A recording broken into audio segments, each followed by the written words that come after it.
And good evening, everyone. We welcome you to New Palestine High School as we get set for Richmond football right here on Radio Troy Digital Sports. Great to have you with us in week 2 of the high school football season. I'm Troy Dargowski along with Eric Batten, who joins us tonight. Eric, good to see you again. Absolutely, Troy. Good to be back with you here on RadioTroy.com covering some Richmond high school football, and great to be back in the saddle with you again. I'll tell you what, we haven't seen you since last year, I believe, at Indianapolis Tech, which That's we'll right. see next week in game number 3 of the high school football season. The Dragons coming in at 1-0. They continue to play, well, excellent football. We'll talk about them coming up on our scouting report a little bit later. On the other side of the football, the Red Devils hoping to come back after a disappointing loss last week.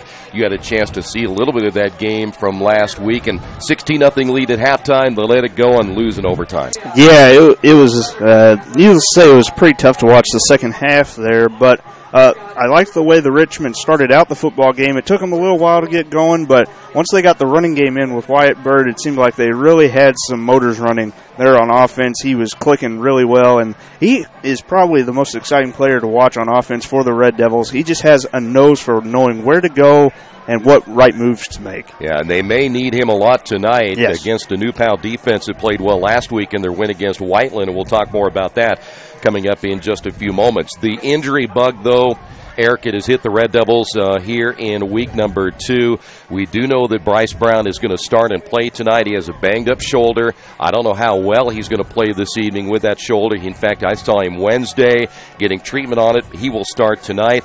But Bubba Sanders, not with the team tonight, and who knows when we'll see him again. That's a huge loss in your free safety. It's a huge loss in your return game. Yeah, it definitely is. Sanders has been a big leader. I remember watching him a bit last year, too, in that game against Tech, and he seemed to be the guy that was flying around all around on defense, getting tackles when you needed them, and, of course, in the return game.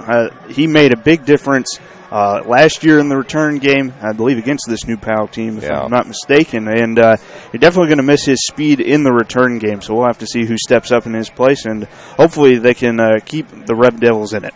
Eric, you wonder, and we're going to hear from Coach Tofik here in just a couple of moments here on the Farm Beer Insurance with Kevin Shear pregame show. You wonder a little bit about the team's mentality. You let that lead get away last week, and then you had the daunting task of facing a team like New Pal. What's your mindset coming to a game like this? I think the big thing for these kids, for Richmond today, is just take it one game at a time. Last week's done. You don't need to worry about that now. It's already happened.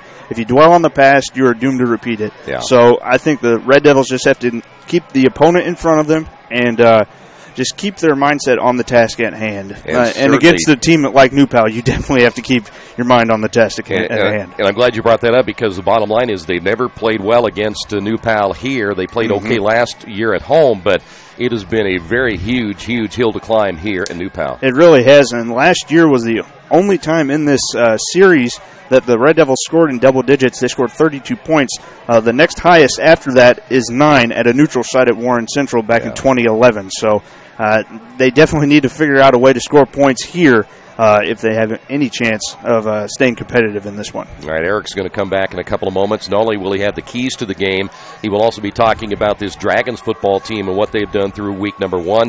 When we come back on the Farm Beer Insurance with Kevin Shear pregame show, we're going to hear from head coach Abe Tofik, get his thoughts about what this football team is facing this week, a little bit about last week, and he will admit first thing off, they got to make some better decisions in the coaching department. They got to make better decisions as players as well. That's coming up next. This is the pregame show brought to you by Farm Beer Insurance with Kevin Shear right here in Radio Troy Digital Sports. Some people are born lucky. Other people take luck into their own hands, avoid stepping on sidewalk cracks, and wouldn't dare walk under a ladder. But whether you're born with luck or make your own, when it comes to your insurance coverage, luck should have nothing to do with it. So talk to Indiana Farm Bureau Insurance today or visit them online at infarmbureau.com to purchase an auto policy. Indiana Farm Bureau Insurance.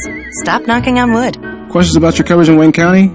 Call 765-962-9548 and ask for me, Kevin Shear.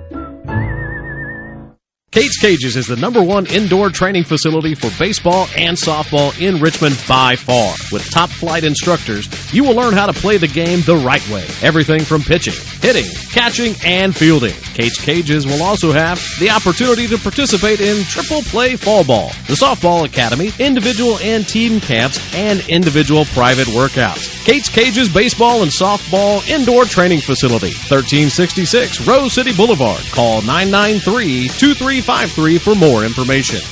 Hello, my name is Kyle Schwarzkopf. I'm the manager of Kyle's National Road Auto, in business in Richmond since 1979. We employ ASE certified technicians, and we have over 80 years of experience. We work on all domestics and most European and Japanese cars. Give us a call at 966-1555. Kyle's National Road Auto Service. My name is Kyle Schwarzkopf, and I approve this message.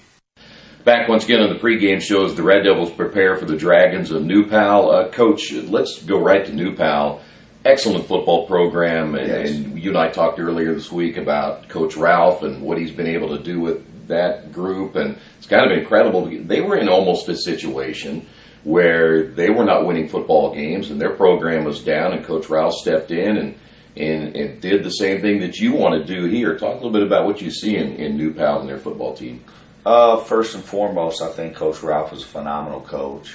Has a great background in the game, great understanding, and what he's been able to do there at New Pal that's unprecedented. I think he's 37-0 in the regular season since he's been there. Hasn't lost a regular season game. Just a phenomenal football program at this point, and when you get the kids' confidence going the way that they're going, they're tough to beat just because they feel like they can win every single game because that's what they've been doing. That's right. For I think this is Coach Ralph's 5th year there at New Pal, and 4 straight years, no regular season loss. That's crazy. It's a really good football program. A lot of great kids that play really, really hard. I know they get after it in the weight room. Their community is behind them, and you just can't say enough about that football program. Yeah, it's a great football program. It's really what I would like to model. And as a matter of fact, I've reached out to Coach Ralph earlier this summer and asked him if after the season we can sit down, and I'm going to pick his brain about some of the things he's done there because I really see a lot of the parallels between a New Pal and a Richmond. Similar communities, similar football programs, and that's the type of success that I would like to have here at Richmond. And it wasn't easy. I mean, he had to go in there and clean it up a little bit, didn't he? Oh, yeah. I mean, you got to roll up your sleeves. I don't know exactly when he got there versus when I got here and how much time he had to work, what their records were before he got there, how many kids actually participated in the program. But I know what's going on here at Richmond, and it's a tough task to turn it around. 35 kids in the football program last year. We got it up to 70 now this year. Still growing. Number hasn't stopped growing yet. And it's just going to take time, but my goal is to get us on that same level that New Pal is on. Well, when kids see, and you talked about this earlier this week, is that you've had more players come out when they see what you're doing, not just on the football field, but they see what you're doing behind the scenes. They want to be a part of that, don't they? Oh, yeah. I mean, we're, every single day after school, we get the kids a snack through our snack program because we do study tables, so we're really putting a focus on the academics. And so some kids, just want to come and get the snack and be a part of it and be a brotherhood. And other kids like coming because they can go to study tables and get their homework done after school before they go to football practice. Other kids want to come and do the weightlifting. Other kids want to come because all of our coaches are positive and, try to keep everybody up-tempo and upbeat. And, got a pretty young group of coaches that can relate to the kids. Yeah. And I think those are important things, that we have to have as a coaching staff. And we'll get better in other areas, but, we've got that core group that I think is going to be able to revitalize the football program and get more kids out. But, I want to get it to at least 80 this year, 105 next year, 150 the year after. That's the goal. Football is a numbers game for sure. New Pal, again, you and I talked again on our show that They're going to run the football. Yeah. They want to come right at you. Yeah. But they can be balanced too, can't they? Yes, they can. I mean, their wide receivers run very precise routes. The quarterback gets it out of his hand quick. But I think at the end of the day, if New Pal can just line up and run the football straight at you without having to throw it one time, I bet that's what they do. I mean, again, Kyle Ralph is a former offensive lineman, and got that in his blood. You want to run the football as an offensive lineman, and I get that. I played running back in high school. I like running the football too. I want to be a good, solid run team. You just can't say enough about that football program. Great kids, great coaches, great community. It's really just like, the gold standard of, any football program outside of the MIC or, some of the teams in Fort Wayne. Yeah, exactly. The one thing about it, you look at the roster and you're thinking about the offensive line and able to run the football. None of those guys are huge, but their blocking technique and what they do almost comes down to perfection because they don't make many mistakes up front. They don't make many mistakes, and they have a tremendous amount of effort. Exactly. Yeah. I mean, the effort that those kids are out there giving is second to none. Yeah. You turn on the tape, they don't stop coming as hard as they can possibly come. Yeah. You have to flip that switch when you get on the field on Friday nights. Like, there are no off plays. You cannot take plays off. That means that you have to go 100% of your full maximum ability every single play. Yeah. And we just haven't got there yet as a football program. Kids are still taking plays off here and there. Sometimes kids aren't even going there. They're not taking a play off. You're just going 40, 50%. When really you could be running as hard as you could possibly run. They're going to be a tough team up front. They're going to be really, really solid. Their quarterback makes good decisions. Their wide receivers run really precise routes. And they've got two running backs that can just pound you. Yeah. Coach, last week was a tough one. I know you put that behind you, take it as a learning lesson and say we've got to, because you don't have any choice now. You move forward. Yeah. Your team is going to have to really take that next level up because competing at the New Pal level is a little bit of a different animal than last week for sure. Yeah, absolutely. Absolutely. I mean, they're the number 5A team in Class 5. They're the number 5 team in Class 5A. So that's a different monster versus Connorsville. Yeah. But again, I take nothing away from Connorsville. Those kids play hard. I think they're probably going to surprise some people this year. They may have a winning season and do some things nobody expected them to do, especially after getting a big win like that. That type of momentum can kind of carry your team for a while. So I take nothing away from those guys. But you're right. It is going to be a different level of intensity. Yeah. You've got to play a step faster. You've got to play harder than you've ever played before. But these kids know what it's like. They played tough last year at New Pal. Yeah. So I expect us to go in with some confidence and that we can compete and give ourselves a chance. You have a couple of banged up players that'll be a key. Yes. Said that earlier this week, so somebody else is going to have to step up in really two very key positions. Yeah, two really key positions, and actually three. Offensive line, Jimmy Gifford is still out. Still out for another week. Definitely Ron Sanders is definitely ruled out for this week's game. Something going on with his knee. Got to get a picture taken and see what's going on inside there. It may just be a strain or a sprain, but there's a possibility of an MCL.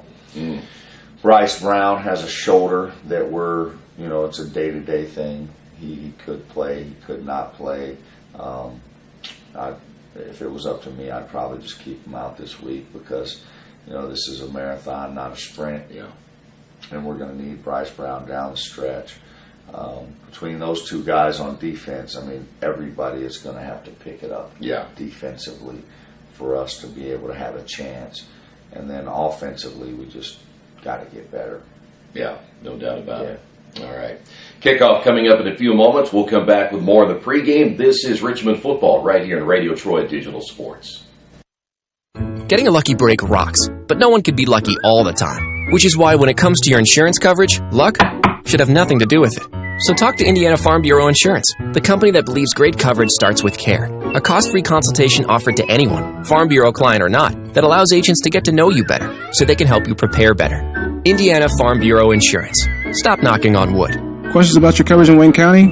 Call 765-962-9548 and ask for me, Kevin Shearer. Hi, this is Steve Funkhauser, and I was talking to someone the other day about how friendly and professional the crew at Jiffy Lube is, and they said, "You are always so upbeat. I'm going to call you Mr. Positive." And so now I am Mr. Positive. And I want you to know how proud I am of you and that you are doing a great job today. And hey, do something nice for somebody. Make somebody smile. Smiles are contagious, you know. I want you to have a great day and the horse you rode in on. Jiffy Lube. Fast, friendly, professional. I'm Mr. Positive, and I approve this message. Best One Tire and Service has been committed to our partners since 1948. With more than 250 locations in 26 states, Best One puts over 1 million tires on the road every year. Superior tires, expert service, competitive prices. Best One Tire and Service, where the best costs less. Hi, I'm Roger Clark with Best One of Richmond. Because Best One is one of Bridgestone's largest retailers, we offer exclusive Bridgestone savings. Visit us in Richmond to save on Bridgestone tires today. We welcome you back once again here to New Palestine High School as we get set for tonight's kickoff, week number 2 of the high school football season. We'll be scouting the Dragons coming up in just a couple of moments. Other matchups tonight in the NCC. Indianapolis Tech, a team we'll see next week. They're on the road at Brebeuf. Kokomo travels to Hamilton Heights. Logansport is at Frankfort. McCutcheon on the road at West Lafayette. Marion home tonight. They take on Mount Vernon Fortville. Pendleton is at Anderson. Western at Lafayette Jeff. Harrison home against Western Boone. And Muncie Central is home against Yorktown. And the TEC tonight, our game of the week, that is the Centerville Bulldogs against Tri. That game right now on Radio Troy. Scott Beeman has the call. They kicked off about 15 minutes ago, so that game is underway. Lincoln is at Westdale. Knightstown is at Hagerstown. Mississinawa Valley out of Ohio is at Union City. Union County is at Monroe Central. And Winchester at Northeastern. Big matchup in the TEC tonight. We'll have that Northeastern and Eastern Hancock game next week right here on Radio Troy Digital Sports. Out of the Eastern Indiana Conference, a couple of games of note. Franklin County is at Connorsville. Greensburg at Jennings County. East Central home against a very good Harrison team this evening. Lawrenceburg is at Taylor. Madison is at South Dearborn. Milan at Batesville. And Newcastle, they will travel to Rushville. When we come back in just a couple of moments here on the pregame show, the Farm Bureau Insurance with Kevin Shear pregame show, Eric will talk a little bit about this New Pal football team, and they picked up right where they left off, a winning tradition that has been built here under their head coach, and they don't seem to be slowing down whatsoever. That's coming up next right here on the Farm Bureau Insurance with Kevin Shear pregame show, Radio Troy Digital Sports. I am your physician. I am your caregiver. I am your spiritual support.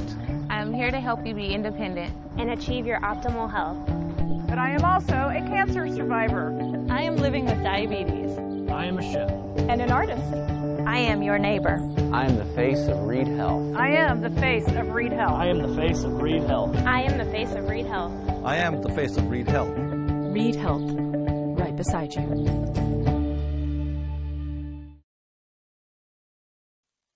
Wish me luck, we've all said it. Thing is, life doesn't run on luck. For most people, it takes careful planning. A lot more than, say, crossing your fingers or toes. So talk to Indiana Farm Bureau Insurance. Because as your life changes, your life insurance coverage should do the same. And when it comes to your coverage, luck should have nothing to do with it. Indiana Farm Bureau Insurance. Stop knocking on wood. Questions about your coverage in Wayne County? Call 765-962-9548 and ask for me, Kevin Shearer. Big Boys Pizza is now open in Richmond, located at 1015 East Main Street, next door to the Civic Theater. The menu has great sandwiches, pasta, salads, and of course, pizza. Come dine in, carry out, or have your food delivered day or night, at home or at the office. Other locations are in Connorsville and Brookville. Bring in a sports ticket after any game and receive 10% off your purchase. Ticket must be dated for the same day as your purchase. Dine in, take out, or delivery, Big Boys Pizza. 765-488-0023. By the way, that little jiggle you see there in your picture every once in a while, no, we're not having an earthquake or anything. The platform where a camera is, the people moving in and out, so we'll try to see if we can stabilize that a little bit. Welcome back to the Farm Beer Insurance with Kevin Shear pregame show. Troy Naragowski. Eric Banton, if that name sounds familiar, was how many years ago you were the voice of the Richmond River Rats? That's 5 years now. 5. Wow. Yeah. And I just scared myself, folks. Well, not only that, but you've graduated college. Yeah. And now you're out in the real world with the rest of us. Mm-hmm. Good for you. And by the way, Eric's going to be, I believe, if we get everything worked out, he'll be joining us next week. He'll be the voice of the TEC when Northeastern takes on Eastern Hancock. So I know Scott won't be around next week. We appreciate you filling in. Oh, no problem. It should be a fun game. From what I've gathered, Eastern Hancock's kind of had Northeastern's number the last couple of years, so I'll be looking for some revenge if you're a Northeastern fan. Yeah, and they didn't have a good week of practice, by the way, so we'll see how they respond tonight against a Winchester football team. Let's go and scout this New Pal team. 37 wins in a row. It's just incredible what Kyle Ralph has done here. What did they bring to the table here tonight? Well, what they bring is simply an effective running game. Last week against Whiteland, over 330 yards on the ground just by themselves there. Passing game really wasn't there, but with a running game like that, you don't really need much else, really. Yeah. Zach Neely led the way with over 220 yards on the ground. He had 2 touchdowns. And then you had Luke Canfield provide a touchdown and 104 yards on the ground, too. So the key tonight for Richmond is going to be stopping the run, keeping your assignments on each man on the defense, if you're on the defense, I should say. Yeah, and the Red Devils at times last week on the outside. Now, I hope they got that fixed, but on the outside, they gave up some big yardage. Yeah, they did, especially against Connorsville. They just did an excellent job hiding the ball and getting it to the outside, either on the pitch or on the quarterback keeper, which really, really burned the Red Devils late in that third quarter where Connorsville was able to come back and tie it up at 16 before the fourth quarter was scoreless, but then overtime came, and Connorsville only needed one play to get it done in OT. You know, the one thing that Coach talked about, and he addressed the team on Thursday, he looked back at our broadcast and talked about in overtime the body language for the Red Devils was not good when they went back out on the field when they didn't score on offense. And that's got to change. You got to go out there and believe you're going to stop somebody and not act like you're defeated before you can get a chance to play the overtime. And you know what? I kind of feel like the defense felt that they were doing most of the job there late in the second half, just trying to keep Richmond in it. The offense just simply was not effective there in the overtime. They got away from what worked there in the first half, which was Wyatt Bird running the football, and he barely got one touch, I think, in that overtime. So he's definitely got to be a focal point for the Red Devils tonight if they want to have any kind of a success, because he knows how to run the football well. With a spread offense, it's generally known as more leaning toward throwing the football. But without Trayshawn Jones, the big wide receiver, he made a nice catch against Connorsville. He may not play tonight because of some issues earlier this week. So now you're down one of your bigger receivers. Do you anticipate Richmond will just, hey, listen, let's line up and try to run it tonight? I would think so. They saw the success they had last week against Connorsville. Again, with a guy like Wyatt Bird, he can go inside just between the tackles, and he can also bounce it outside if he needs to. From what I was really impressed with him was just his ability to cut on a dime with either his right or his left foot. He can make any kind of cut he wants and get to where he wants to go with no problems. And he's got some pretty good speed as well. So he may look like a bigger running back, but beware of that stealthy speed that he has as well. Yeah, only a sophomore, and you look at this team, we said it last week, and it'll be interesting to see if it'll play in a factor into this one here tonight. You got to remember, all those skill guys, no varsity football experience or no football experience at all, and that's a tough thing to do. And then you think about playing a team like New Pal tonight. Doesn't bode well, does it? No, it does not. We'll talk more about this coming up in a couple of moments. We're about 8 minutes away from kickoff time on the Farm Beer Insurance with Kevin Shear pregame show. The brand new Coaches Association poll is out, and then we'll talk about that. We'll talk about the starting lineup coming up in a couple of moments. And again, the kickoff is right around the corner as we continue here in the Farm Beer Insurance with Kevin Shear pregame show. Tonight's game also brought to you in part by your Richmond area Subways. Each day of the week, you can get a different 6-inch sub with no artificial flavors or colors, only $3.50. On Monday, it's the sweet onion chicken teriyaki. Wednesday, the turkey breast, and with it being Friday, the tuna. Treat yourself at Subway. 4 locations in Richmond and Hagerstown. Subway. Eat fresh. Those polls coming up next, week 2 is coming up as well in high school football right here in Radio Troy Digital Sports. Since 1994, Beach Automotive has provided motorists in the Richmond area with comprehensive auto repair services that include car and truck care, alignment, brakes, tires, engine, transmission, and more. You'll be hard-pressed to find the same level of expertise that our auto mechanic specialists provide. For a high-performing vehicle, trust Beach Automotive. To learn more, call 765-966-8181. Beach Automotive, 110 East Main Street, Richmond. It's summertime, the kids are home, and traffic on your carpet is pretty heavy. Let Georgia Direct install stain-proof, waterproof carpet that's easy to take care of and gives your home a fresh new look. Georgia Direct has great-looking carpet, colorful tile, beautiful hardwood flooring, and more. And for the kitchen, the Georgia Direct showroom features lots of new cabinets and design ideas. Georgia Direct in Richmond, National Road East, exit 156A, just off I-70, next to Red Lobster. For price, selection, experience, and service, it's Georgia Direct.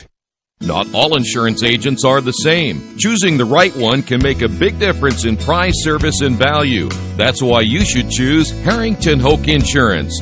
As an independent agent, they don't work for an insurance company. They work for you, the client. And their job is to get to know you, your family, and your business so that they can help you develop an insurance plan that is just for you. Serving Richmond and all of Indiana since 1933, Harrington Hoke Insurance, we got this. Indiana University East is growing. Enrollment has doubled since 2007, and IU East is the university of choice in this region. With athletic programs, internship opportunities, bachelor's and master's degrees, and a growing number of degree programs on campus and online, it is easy to see why IU East is a leader on campus and in the community. Learn more about the many opportunities Indiana University East offers at iue.edu. IU. Focused on you. Mancino's is family-friendly, serving fresh grinders, pizza, pasta, and salads daily. They serve great food priced for family budgets. And whether it's one of their homemade grinders, salads, or pizza, there's sure to be something for everyone in your family. Our baking process may cost a little more and take more time, but the end result of freshness and flavor make the real difference in all of Mancino's award-winning products. Mancino's of Richmond. Give them a call at 966-1161 or go to their website, Mancino'sofRichmond.com. We're back here at New Pal High School as we're ready for week number 2 of the high school football season. Troy Darengowski along with Eric Banton. Eric will be doing a little play-by-play tonight. You never know. I'm a little under the weather, and I may just say, Eric, take over, and he does a great job. We had you last year during the Richmond and Indianapolis Tech game that came right down to the throw at the end, didn't it? I remember that. That was quite the game to watch. It was kind of like the Connorsville game last week. There was scoring early, then it was a really long dry spell. Tech tied it up late, and then Richmond just weathered the storm and got that lucky Hail Mary at the end from Austin Bain to, I want to say it was Ron Stanley. Tyler Stanley. I think it was Tyler. It was either Thomas or Tyler. Thomas Stanley, it. yes. Yep. There you go. Latest Indiana Football Coaches Association polls are out. Warren Central, Eric, right next to me. I asked where your ring is, and he forgot it. He was going to, show that gaudy thing off around here. But the Warriors at number 1 after last week when I tell you what, Carmel's a pretty good football team, but I think they lost a lot from last year. But those polls early don't mean a whole lot. I would agree. Yeah, Warren Central, number 1. They're just a great football team. Ben Davis, Carmel, Center Grove, and Lawrence Central. Yeah, Warren was lucky to hang on last week. They were up, I believe, 27-0 on Center Grove. Only won 27-24. Wow. So the defense definitely needs to step up again this week. I think they're at home against the team from Louisville this week. So Louisville Trinity. That'll be a good test for them. That Mick is tough, though. Yes. Week in and week out. Absolutely. Cathedral, number 1 in 5A, Columbus East, Ron Colley. New Pal, number 4 in the coaches poll. Then Zionsville at number 5. Northwood is number 1 in 4A. Then a couple of teams out of Evansville Wrights and Evansville Central, number 2 and number 3. Fort Wayne Dwenger and East Central round out the top 5 there. Fort Wayne Concordia, number 1 in 3A. Then it's West Lafayette, Chittard, Gibson Southern, and Ritter. In 2A, Eastbrook, Woodland, Cecina, Whiting, and Evansville Mater Dei. And then Pioneer, number 1 in single A, followed by Lutheran, Adams Central, Fountain Central, and Lafayette Central Catholic. That is the latest Coaches Association polls. We'll come back in a couple of moments. We will get this one underway. We have the most extensive pregame show of anyone covering high school sports in Richmond and East Central Indiana. When we come back, Eric and I will finish this pregame out and maybe get a little prediction from Eric and see how he thinks this one will go here tonight as we continue on the Farm Bureau Insurance with Kevin Shear pregame show right here. Radio Troy Digital Sports. New Vision Sports is a training program that focuses on the training and improvement of the serious-minded athlete, including all ages and skill levels. From creating customized workout plans to providing ongoing motivation and support, New Vision strives to help you achieve your training goals. Their trainers use a variety of effective workout plans based on your specific goals. New Vision Sports, 977-5831, or go to their website, newvisionsports.com. That's New Vision Sports with a Z. As an internet service provider, Parallax Systems offers reliable residential high-speed internet service and business service. With a fiber backbone reaching over 150 miles, we have created a multifaceted delivery system. Our dark fiber leasing has proved beneficial to public and private sectors alike. Parallax serves Wayne County and surrounding areas. Parallax Systems, when speed matters, a division of Richmond Power and Light. Back once again here at New Palestine High School as we get set for tonight's matchup, Richmond and New Pal, as the Red Devils try to rebound from losing last week. Quick look at this New Pal offense across their front line. The two tackles are Kyle King and Jacob Britson. The two guards, Alex Cotterman and Noah Mack. The center, Austin Keel. Keel may go both ways here tonight at some point. Zach Neely, I tell you what, Zach Neely, the younger brother. He's had quite a run of brothers that play quarterback here, but Neely's the starting quarterback. J.T. Hoffman, Colby Jenkins, Jackson Maines, and Cade Large are your four receivers, and Josh Glover is the tailback tonight for New Pal. The Red Devils have a couple of changes in their defense. They have Jones, Haynes, and Pierce across the front line. Brown will start at linebacker. We mentioned the injury in the shoulder. Ellis Taylor Thomas will start.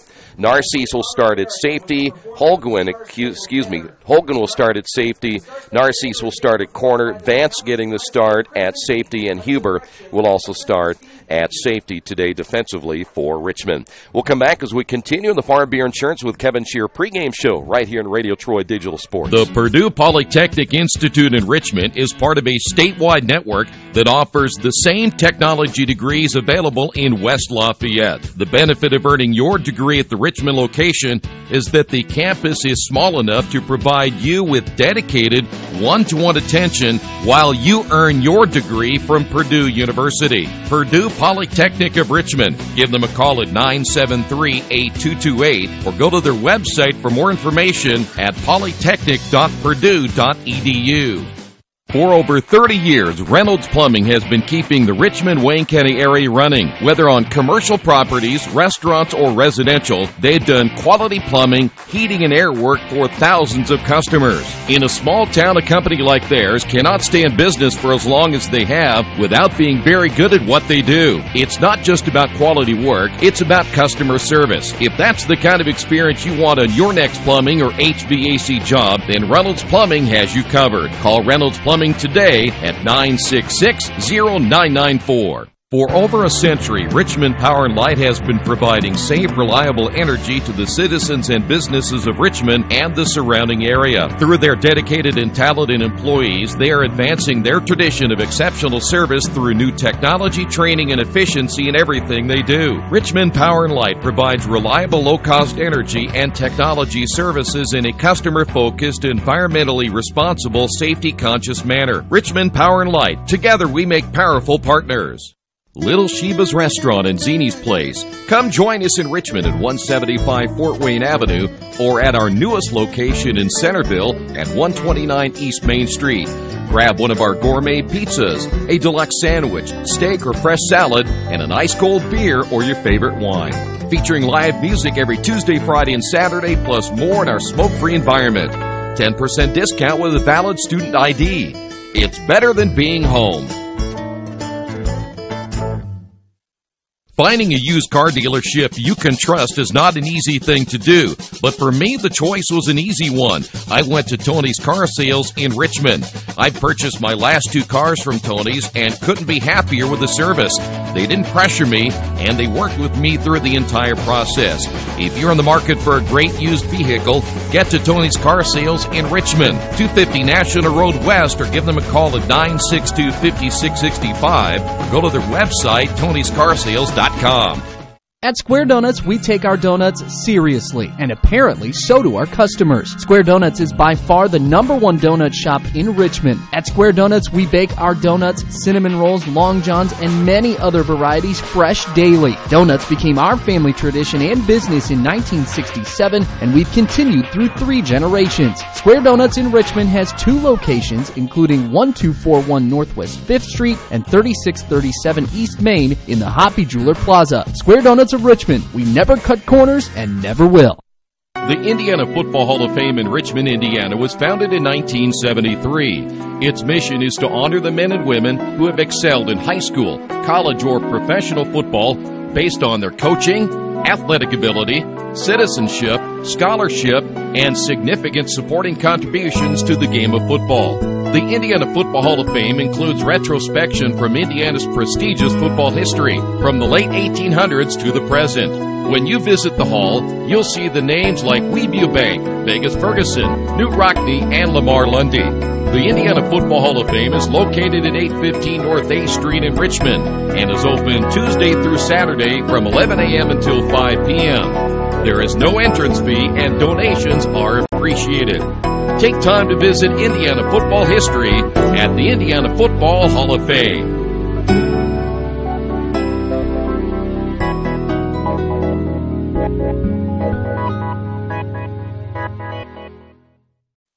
Summit Computer Systems is a full-service computer manufacturing and support company founded in 1997. They partner with businesses and individuals to provide computer systems, hardware service, support, design services, high-speed wireless internet, network design, and more.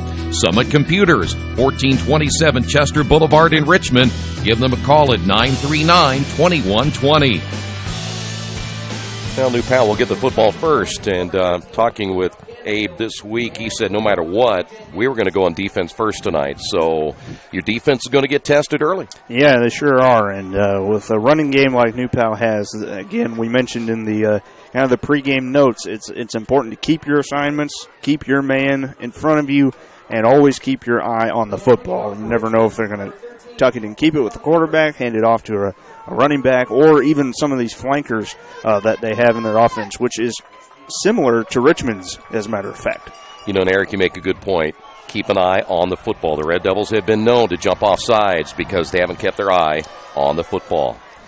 So Richmond will tee it up at the 40. We're ready to get game number 2 of the high school football season underway. New Pal will move right to left. They'll be in the all-red. The Red Devils in the all-whites. And this one is underway, but we're going to stop play already. We have, I believe, a penalty flag down. May have been offsides on the kickoff, so we will bring it back and wait for the call here. They may not have been ready, though. I think that might have been the case instead of a flag, so we're going to take that flag off real quick. Nope, they're going to see it was offsides. Yeah, it looked like the far side judge came in and motioned for the offsides there against the Red Devils, so they will actually, they're just going to kick it from the 40 again. I figured they'd back it up 5 yards. I would, too. So that's not going to be the case. But I was going to say, don't they have to move it here? If you have a penalty, you've got to move the football back 5 yards. Well, there you see the official coming over there. There you go. Well, I thought maybe they had a new rule or something, Eric. Maybe I missed something. I don't know about that. Well, this will give New Pal much better field position. That was a decent kick there by Huber. He's been handling the kickoff duties as well as the extra points and field goals. So hopefully he can bounce back a little bit from that missed extra point, which may have really turned the game against Richmond last week. So there will be a return, and a good return it is, across the 35-40, 45-50, broken tackles, and one man to beat and finally brought down. Colby Jenkins on the return. He's going to be a guy to watch, especially in the running game and maybe the receiving game. Yeah, that was just an unfortunate situation for Richmond. They had him wrapped up right about the 35 or 40-yard line of New Pal, and he somehow slipped out of that swarm of Red Devils there and managed to gain quite a bit more yardage than he expected, I'm sure. Well, the bad news is you have a New Pal football team now playing on a short field. So it'll be first down and 10. We'll put the football at the 24-yard line. We mentioned Zach Neely, Alex Neely, his brother, set all kinds of records here. They will spread it out.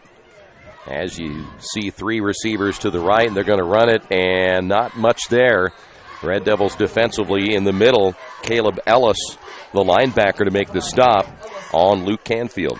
Yeah, that was one of the strengths that the Red Devils had last week. They were able to kind of bottle up Connorsville in the middle. Unfortunately, the outside running game worked well for the Spartans last week, and that's where Richmond's got to clean it up tonight. Out of the shotgun again, Canfield gets the call, and Richmond will stop him again. Another short gain right there. Blaine Pierce, the starting center, going both ways up front, along with Jackson Haynes and Jacob Jones. I thought they played well for a 3-man front last week. Absolutely, and New Pal's showing a little bit of what Richmond likes to do on offense. They like to play a little bit of hurry-up. Neely to throw, and that's in and out of the hands of his intended receiver. On the receiving end, that was Maxon Hook. So Hook unable to come up with that one. There's a Jackson Maines and there's a Maxon Hook. Hopefully no tongue twisters tonight, hopefully. No kidding. 10:59 like New Pal's going to go for it here on 4th. Yeah, they feel pretty good about their offense, and they'll throw to the near side, and it's incomplete. They'll say the ball hit the turf. Pass intended that time for J.T. Hoffman, the split end, and so the offense unable to get the ball into the end zone for New Pal, and Richmond's defense plays pretty well against the run early and forces them to pass. And that was an excellent way to react to that kickoff return from New Pal. Forced a 4 and out on 4 plays, and that couldn't be any better than what you asked for if you're Coach Tawfik, and now you get your offense out on the field and see what you can do against this New Pal defense, which is kind of interesting for them tonight. Yeah, they go a 3-man front, and they'll float a couple of those safeties as linebackers, we were told earlier. Richmond trying to run the football, nowhere to go against New Pal. There's Bird on his first carry of the night, and he got stuffed immediately. Yeah, it looked like Landon Burton led the charge there for the New Pal Dragons, and I don't know if Richmond can match the size that New Pal has up front, so they might have to try and bounce it outside if they want to get any yardage in the running game, but you got to keep trying it to see what'll work. Brandon Curtis making just his second start in high school football. There's a flag down, so somebody jumped early. Second flag against Richmond. If it is against Richmond, it looks like it's going to be against New Pal jumping on that left side. Yeah, it was kind of a bang-bang play there, Troy. I was looking right at it. It looked like the right guard and the left defensive end, which was Burton for New Pal, both made a little bit of movement. It was hard to tell who jumped first, but apparently the officials thought it was the New Pal player. So for the Red Devils once again, they'll spread it out. Nothing new here. They're going to spread it out most of the night and run out of this as they'll try it around the left end. That's Deloney on the carry. Deloney trying to use some speed to get some yardage. He will get 5 or 6 yards on the carry before being taken out of bounds on the far sideline. Luker gets the stop. And that's a good thing to kind of test the waters if you're a Richmond fan. They got to see what'll work as far as running up the middle and then running outside. Deloney's got a little bit of speed out there, so if he finds the corner and turns upfield, he could make a break for it. By the way, we're looking into the sun, so this is going to be a little bit difficult until that sun goes down to see exactly what is happening play by play as Curtis set to throw, and the pass is a little bit high here on the near sideline. Intended there for Cody Reese. We didn't see Reese a whole lot last week, a senior backup wide receiver. By the way, Snedeker got the start tonight in place of Trayshawn Jones. Jones, 6'3", 185 pounds, so now the Red Devils will have to give up the football in their first offensive possession. Yeah, and something that Brandon Curtis had some trouble with was really putting the ball on the spots for the receivers to make the play. and get the catch. He was behind on his throws a lot last week, and he's trying to get better with that, but this one was a little bit too high. Deloney might have had that one partially blocked as it goes out of bounds. If it wasn't partially blocked, that was not a good punt by Deloney, and you're going to see New Pal play with short field position again.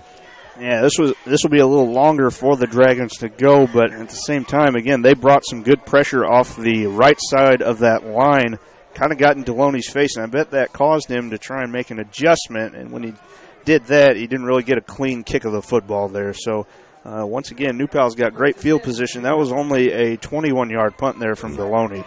Well, you know they saw the film last week, right? Yes. They saw a couple of blocked punts. Mm-hmm. So Neely out of the shotgun. He'll spread him 4 wide with 1 in the backfield, and they'll try to run the football again. First contact made immediately up front. That was Blaine Pierce again. I like what I'm seeing out of Pierce so far. He's really getting a good launch when the ball is snapped. He's really disrupting that offensive line and getting into the backfield early, making some contact, and that's really forcing the New Pal Dragons to try and think of something else instead of running it up the middle, and they haven't had much success with it so far. Luke Canfield coming out of the ball game as Neely will keep it himself, find some running room around the left side, brought down very close to the 35-yard line. Now, it looks like it's almost right at the sticks. It's going to be really, really close, though. I won't be surprised if they measure for it here. But it looks like the far side official is signaling for them to move the chain, so that is a first down for New Pal. By the way, back in the ball game, Josh Glover wearing number 4. He was listed as the starting running back. Neely again out of the shotgun. And Neely will fake and keep it himself. Red Devils read it well on a gain of a couple. There's Ellis there for Richmond. Looks like also coming in to help make the stop, Jewel Taylor, one of the inside linebackers. So far, Troy, I'm liking what I'm seeing. The Red Devils are staying disciplined. They're staying a man to a man, keeping their hats to the football, and really keeping an eye on where it's going to go. So far, so good on the run defense. Trips to the right side. And Neely to throw. Left-handed quarterback puts it in the air, and the ball's going to be knocked down, broken up, as the Red Devils defended well. And there is Vance, who's starting in the place. Delonte Hampton in one of the safety spots. He played that perfectly. Yeah, that was excellent coverage there from Vance.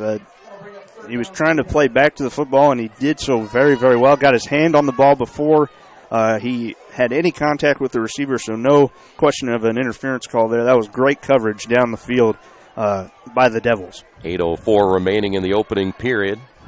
Dragons have it 3rd down and 8.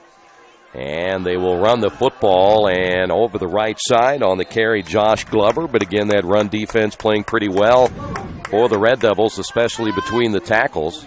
It's going to be shy of a first down, and for the second time, we'll see New Pal with a 4th down. Yeah, and I think just what they're doing right now, they're playing hurry up, and they're going to try and keep Richmond on their heels here and try and maybe quick snap or even try and get them off sides. Well, that was a jump on the right side by New Pal. Big 72 got an early start, and that is Will Oliver, a sophomore. So we just talked about Richmond staying with your eyes on the football. New Pal makes the mistake. Now, this will be interesting, Troy, to see what they do. The ball will be marked back at about the 31-yard line, and it looks like New Pal's still going to try and go for it here. It's at that awkward distance in high school where you want to punt or try a field goal, and they're going to go for it. And Neely's going to throw, and had a man open on an in pattern, wide open, and he missed him, was J.T. Hoffman. If he hits him, that's an easy 6. Absolutely, Troy. That was an excellent read there by Neely, but the throw, again, was just a little too long this time. Intended for Hoffman. Like you said, that was going to be 6 if he got any kind of mitts on the football there. But, again, a nice stop by Richmond. Another 4th down turnaway for them. Well, you have to be happy with the defense so far. You've been given bad field position both times, and you've survived. Yeah, and they've been bending a little bit, but honestly, they haven't been bending a whole lot. And they're definitely not breaking right now. That's always nice to see here early, especially against a team of this caliber. New Pal is a quality football team. 7:33 to go in the opening period of play. Bird in the backfield. Curtis will roll out of the pocket, throws to the near side. Ball will be caught and stepping out of bounds at around the 35-yard line. There is Deloney, Jarrell Deloney. He was a quarterback on the JV last year, and they want to use his speed out of the backfield if they can, and is also as a wideout. And Deloney, again, is your punter, so if he gets hurt in any kind of way, it's going to be a tough situation in special teams. But, again, a nice short throw there for Curtis, trying to get his confidence up here a little early in the ballgame. 2nd down and 7:28 remaining. Curtis again will fake the handoff, and he'll keep it himself. He got hit hard as he tries to lean ahead for an extra yard or two. He took a pretty good shot by Luke Eli in the middle there for Newpal. Not sure if that was I don't think it was a broken play, but I don't think he wanted to keep it. No, it was very interesting, I'll say that.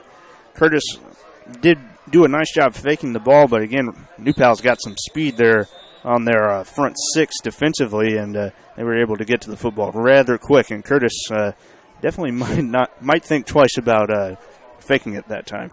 Well, let's give certain Brandon, his brother played at Richmond, led them to a couple of NCC championships, and went on to Chadron State, and he set all kinds of passing records, and he was a heck of a quarterback once he got the opportunity to play. Brandon has not seen a lot of playing time, so this is a kind of a learning experience for him. Yeah, it's going to be like that all year, I think, for him. Once he gets his confidence going, he should be okay.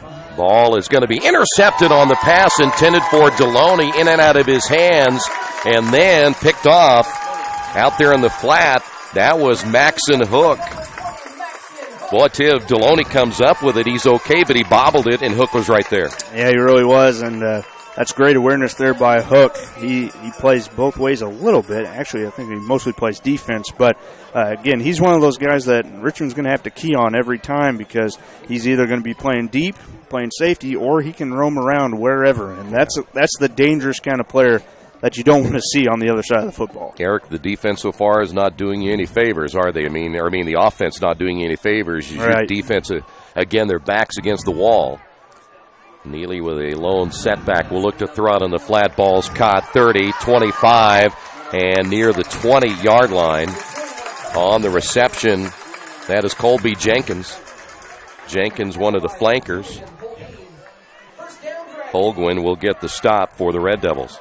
And both teams, Troy, on offense, really just sticking to pretty much one formation. They're going with trips out to either side and one single receiver also. Newpal running the football around the right side, finding a big hole and getting very, very close to the end zone, down to about the 1 or 2 yard line. On the carry that time, Luke Canfield, just a sophomore. And again, now I think Newpal is clicking. They've had 2 really big positive plays now, and they've got the Richmond defense on their heels. So now Newpal will try to run it with Canfield again. Nowhere to go. Jacob Jones, one of the first ones in there for the Red Devils. Also, I believe, Blaine Pearson there. The other thing about this, Eric, you can't keep putting your defense in this position to play short field, because eventually the other team's going to score. Yeah, and with the ball only on the 2 yard line or so right now, it's not a good position to be if you're a defender. Newpal will run the football again. That is going to be the second straight run by Canfield. Did he get in? Yes. So a 1 yard touchdown and a score, and Newpal gets on the board here in the opening period of play. Again, the Newpal Dragons started out with 2 big chunk plays to get them down to about the 1 yard line. Took them a couple tries to punch it in, but they were not going to be denied, I think, once they had that big mo on their side. And so far, it's finally paid off for them. Large will attempt the extra point. 5:52 remaining in the opening period of play, and the extra point is on the way, and it is good. On the Wesley Bates Wealth Management scoreboard, Newpal 7, Richmond nothing. Stay right there. This is Richmond football, the Radio Troy Digital Sports. All the amenities you want and the convenience you need. Your next apartment is waiting for you at Chester Heights Apartments in Richmond. Chester Heights Apartments come with 1, 2, or 3 bedrooms with central air, inside laundry, swimming pool, and a new regulation-size volleyball court. Chester Heights also offers convenient access to IU East, Reed Hospital, shopping, restaurants, and more. Call today for specials. Chester Heights Apartments on Chester Boulevard in Richmond, a proud supporter of all Richmond High School athletics. You've got too much stuff in your house or in your business and nowhere to put it all. What do? Here's the answer. Quaker City Storage in Richmond. Quaker City Storage offers various size units for either short-term or long-term storage. You'll get the best rates in town, and you always have 24-hour lighted access to your stuff. Quaker City Storage on Industrial Parkway next to A House Tool.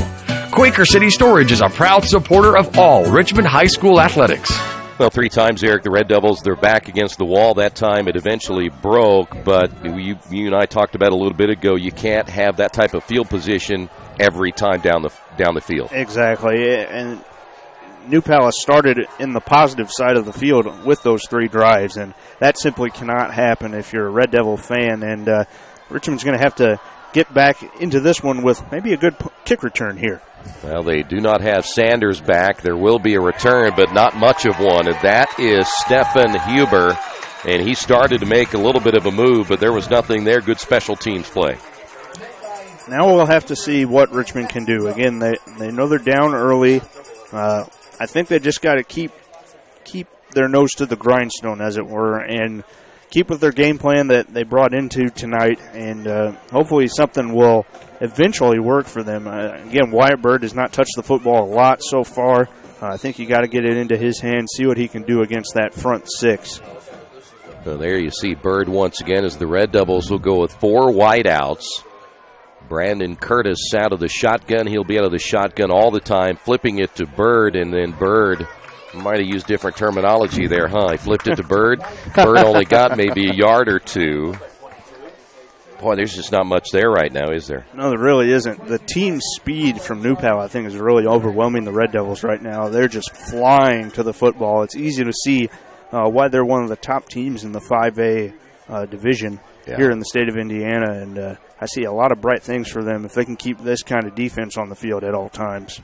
2nd down and 10, so no gain on the play. 5:10 remaining here in this opening period of play. Richmond, again, this has been a situation even last week they got off to a slow start offensively. Play clock down to 1. They just got it off there. Quick hitter to the near side. That's Deloney, and he's going to get dropped. That's going to be a loss of a couple of yards. Well, the spread offense, I mean, you've seen teams run it almost all the time now. But Richmond hasn't had. Last week, they only scored once offensively, so they just haven't been able to generate anything. Yeah, and again, I kind of question the play calling a little bit right now.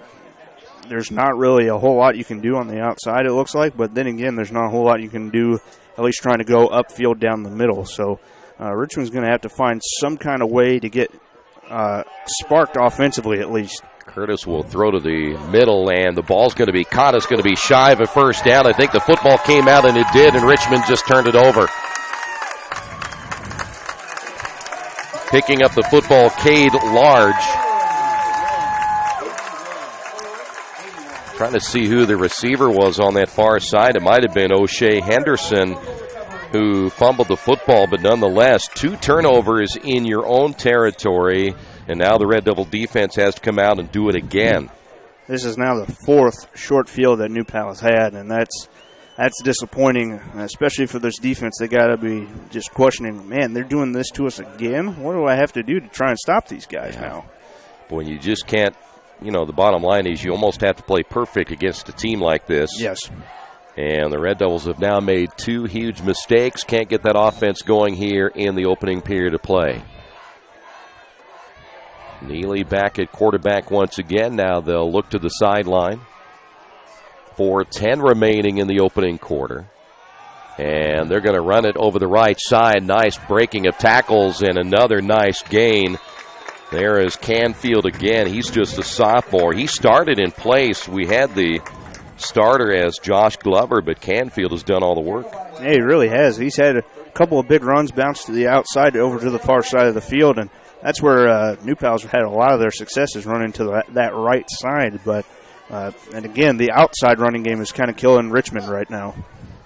And this time they'll go Canfield over the right side, and he'll go up the sideline into the end zone and a touchdown. That'll be 12 yards out in the score.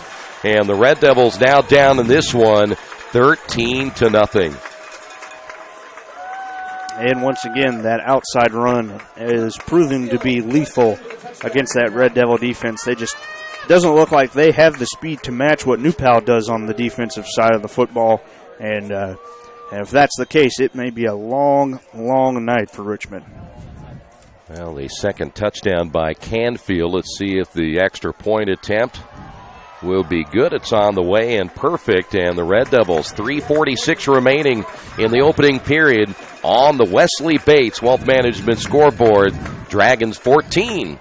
Red Devils nothing. This is Richmond football and Radio Troy Digital Sports. The Purdue Polytechnic Institute in Richmond is part of a statewide network that offers the same technology degrees available in West Lafayette. The benefit of earning your degree at the Richmond location is that the campus is small enough to provide you with dedicated one-to-one attention while you earn your degree from Purdue University. Purdue Polytechnic of Richmond. Give them a call at 973-8228 or go to their website for more information at polytechnic.purdue.edu. Hey, tonight's game brought to you in part by Jason Wise of Better Homes and Gardens First Realty Group. He has an idea for an alternative fundraiser for your school, group, or nonprofit. If you list, buy, or refer a customer and mention this promotion, he'll donate 10% of what he makes on the transaction to the school, group, or nonprofit of your choice in your name. Tell your friends, family, colleagues to mention this offer when listing with Jason Wise at Better Homes and Gardens First Realty Group. Give him a call at 969-3400. So now the Red Devils have dug themselves in a little bit of a hole here in this opening period, down 14-0. And we have a flag down. I think this time New Pal was offsides. And that's twice now, Troy, that they've looked to kick short to the Richmond returners down there. They've only gotten it to about that next to last level. Obviously, they probably want to keep it out of the hands of what looks to be Deloney back there, who's one of those returners there to the far side of the field. Again, with the sun in our eyes, it's kind of hard to tell, but that looks to be the approach here for the Dragons, at least in the kickoff game, is to kick it short and keep it out of those speed guys' hands. You would also believe that the way they play defensively, they don't think Richmond can do anything on offense. Exactly. So now they'll tee it up again at the 40-yard line, or 35-yard line once they move them back 5 yards. The kick is a line drive kick, returned from the 35. And trying to get to the outside for the Red Devils on the return is Tremel Carpenter, and he just couldn't find anything.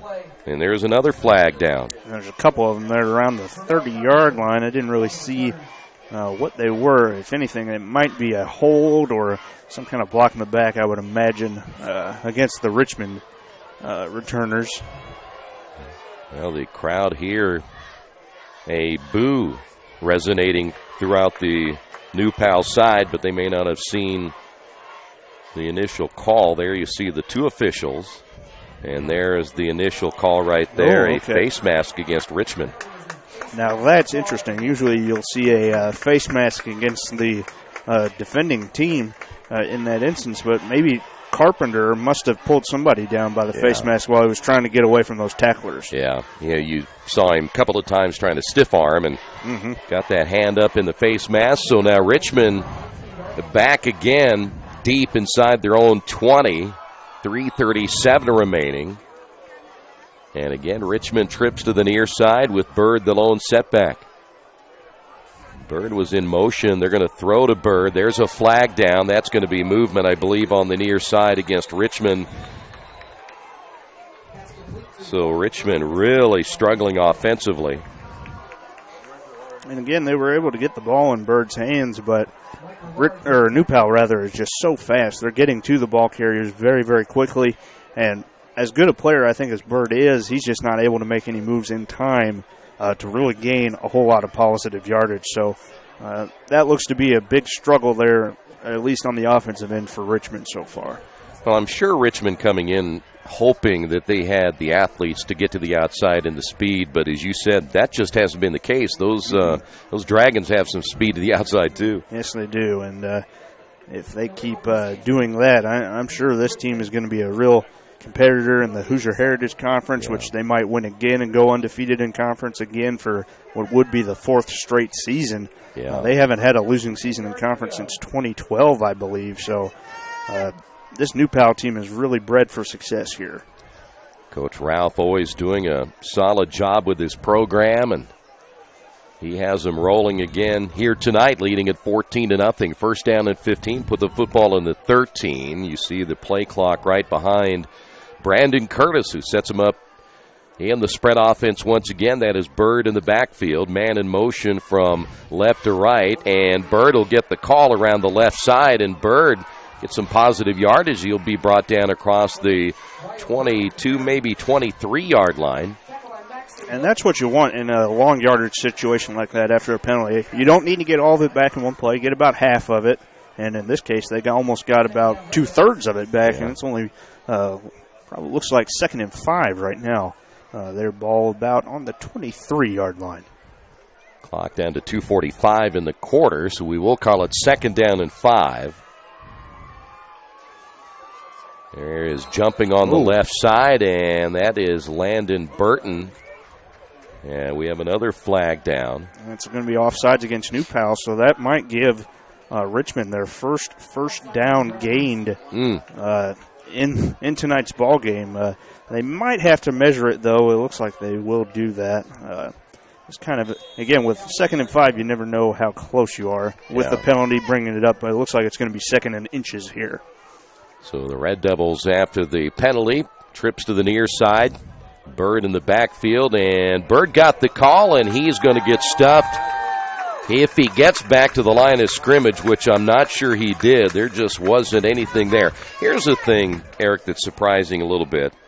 Colton Davis, probably 6'6", 275. Shea Hall, 6'7", 6'8". He's probably 280, 285. Pierce, not as big at about 210, 215, but you have Jacob Jones, big guy.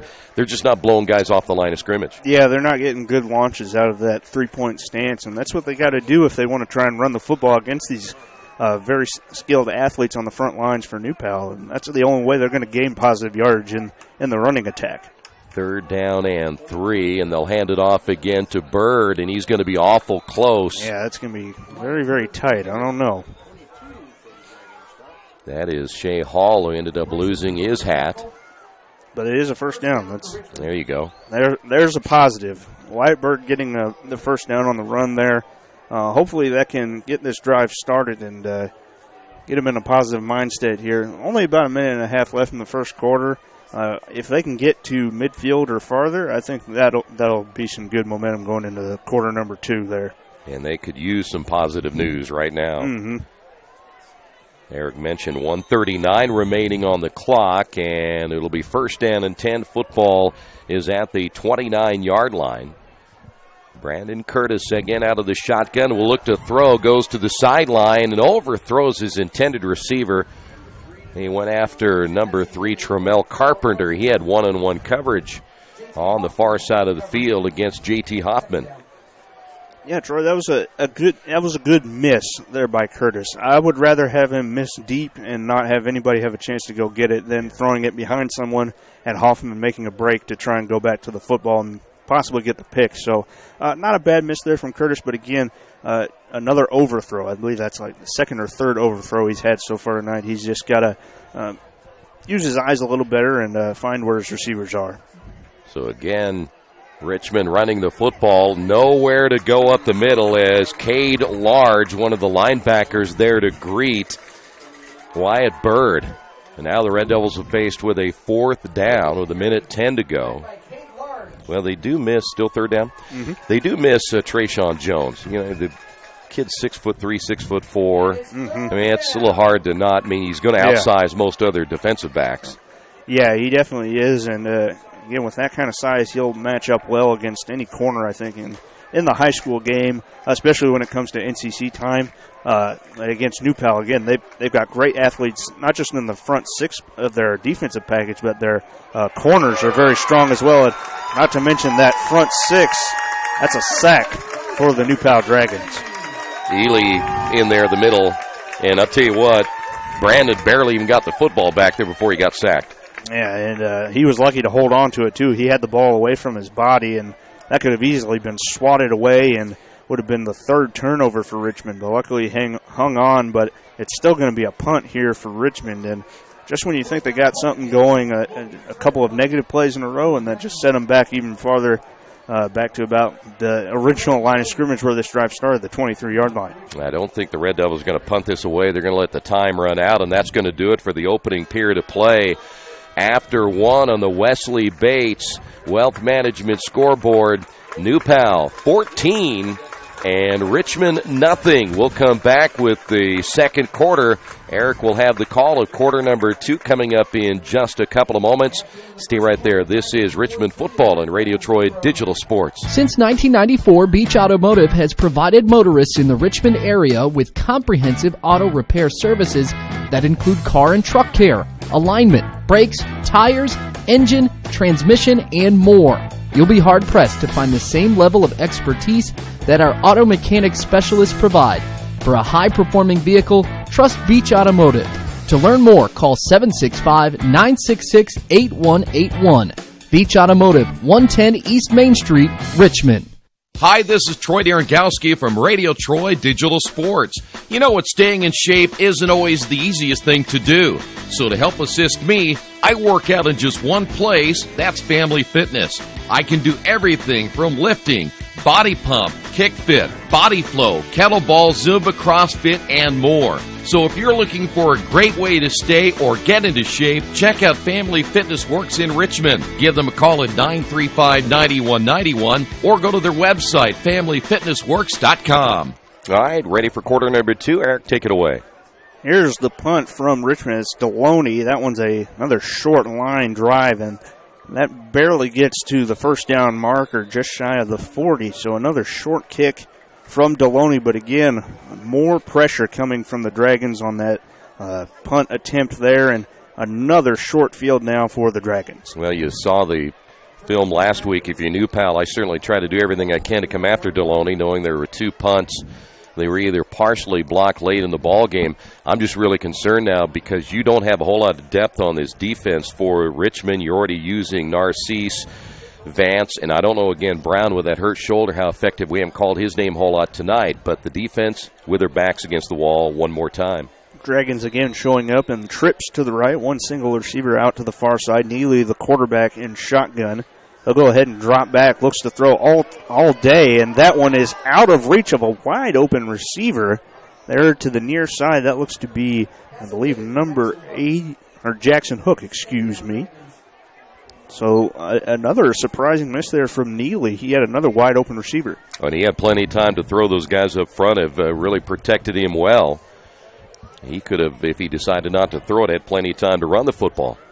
Second down and 10, ball on the 39-yard line. The handoff this time will go to the outside. It's Canfield, makes a man miss and slips at about the 30-yard line up to about the 28. That should be a first down for New Pal, but it could have been a whole lot worse for that Richmond defense. Again, had Canfield not lost his footing, or the turf monster must have got him there. Yeah, Mikey Vance, he had a shot to get him back at around the 39-yard line. He went down pretty hard, but Richmond having a difficult time stopping running backs going around the edge.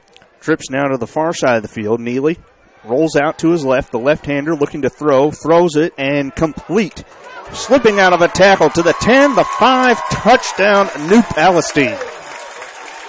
The first throwing touchdown of the night for the Dragons, and that puts the score to 20-0. Pending this extra point. 2 defensive backs. Huber ran right into Holguin. They had a chance to make the stop, but bam, it was right there, and another touchdown on the board here for the Dragons. It'll be Alex Kropp looking to add the 3rd extra point of the night, and his holder will be Riker Large. Snap is down, kick on the way, and that looks good. It is, and that brings the score down 21-0. 11:19 to go, second quarter on your Wesley Bates Wealth Management scoreboard. We're back after this on Radio Troy Digital Sports. Some people are born lucky. Other people take luck into their own hands, avoid stepping on sidewalk cracks, and wouldn't dare walk under a ladder. But whether you were born with luck or make your own, when it comes to your insurance coverage, luck should have nothing to do with it. So talk to Indiana Farm Bureau Insurance today or visit them online at infarmbureau.com to purchase an auto policy. Indiana Farm Bureau Insurance. Stop knocking on wood. Questions about your coverage in Wayne County? Call 765-962-9548 and ask for me, Kevin Shearer. Kate's Cages is the #1 indoor training facility for baseball and softball in Richmond by far. With top flight instructors, you will learn how to play the game the right way. Everything from pitching, hitting, catching, and fielding. Kate's Cages will also have the opportunity to participate in triple play fall ball, the softball academy, individual and team camps, and individual private workouts. Kate's Cages Baseball and Softball Indoor Training Facility, 1366 Rose City Boulevard. Call 993-2353 for more information. Back with you at Kelso Stadium in beautiful New Palestine, Indiana, on the just a little southeast of Indianapolis. A great crowd on hand here tonight for the Dragons, and they're enjoying quite the night so far. 21-0 over the Richmond Red Devils. And again, Troy, another short field, another score here for New Pal. And it's very simple. The game is not always simple, but that's simple. If you don't have good field position, you're probably not going to win many football games. Dragons will kick this one off from the 40, another short kick, and they're going to let this one go out of bounds, so that will be an illegal procedure on the Dragons, and it'll bring the football out to the 40 of Richmond, and that's been their best starting field position all night so far. And if you're New Pal, you can afford to do that. Your defense has shown that you forced a couple of turnovers already. Richmond has not moved the football against you so far, so I would kick it short. So what? It goes out of bounds. You haven't got it past the 50 yet. Let's let our defense go to work again. They'll actually bring the ball to the 35-yard line there on the kick out of bounds and the penalty. So Richmond, again, still their best starting field position of the night here at their own 35-yard line.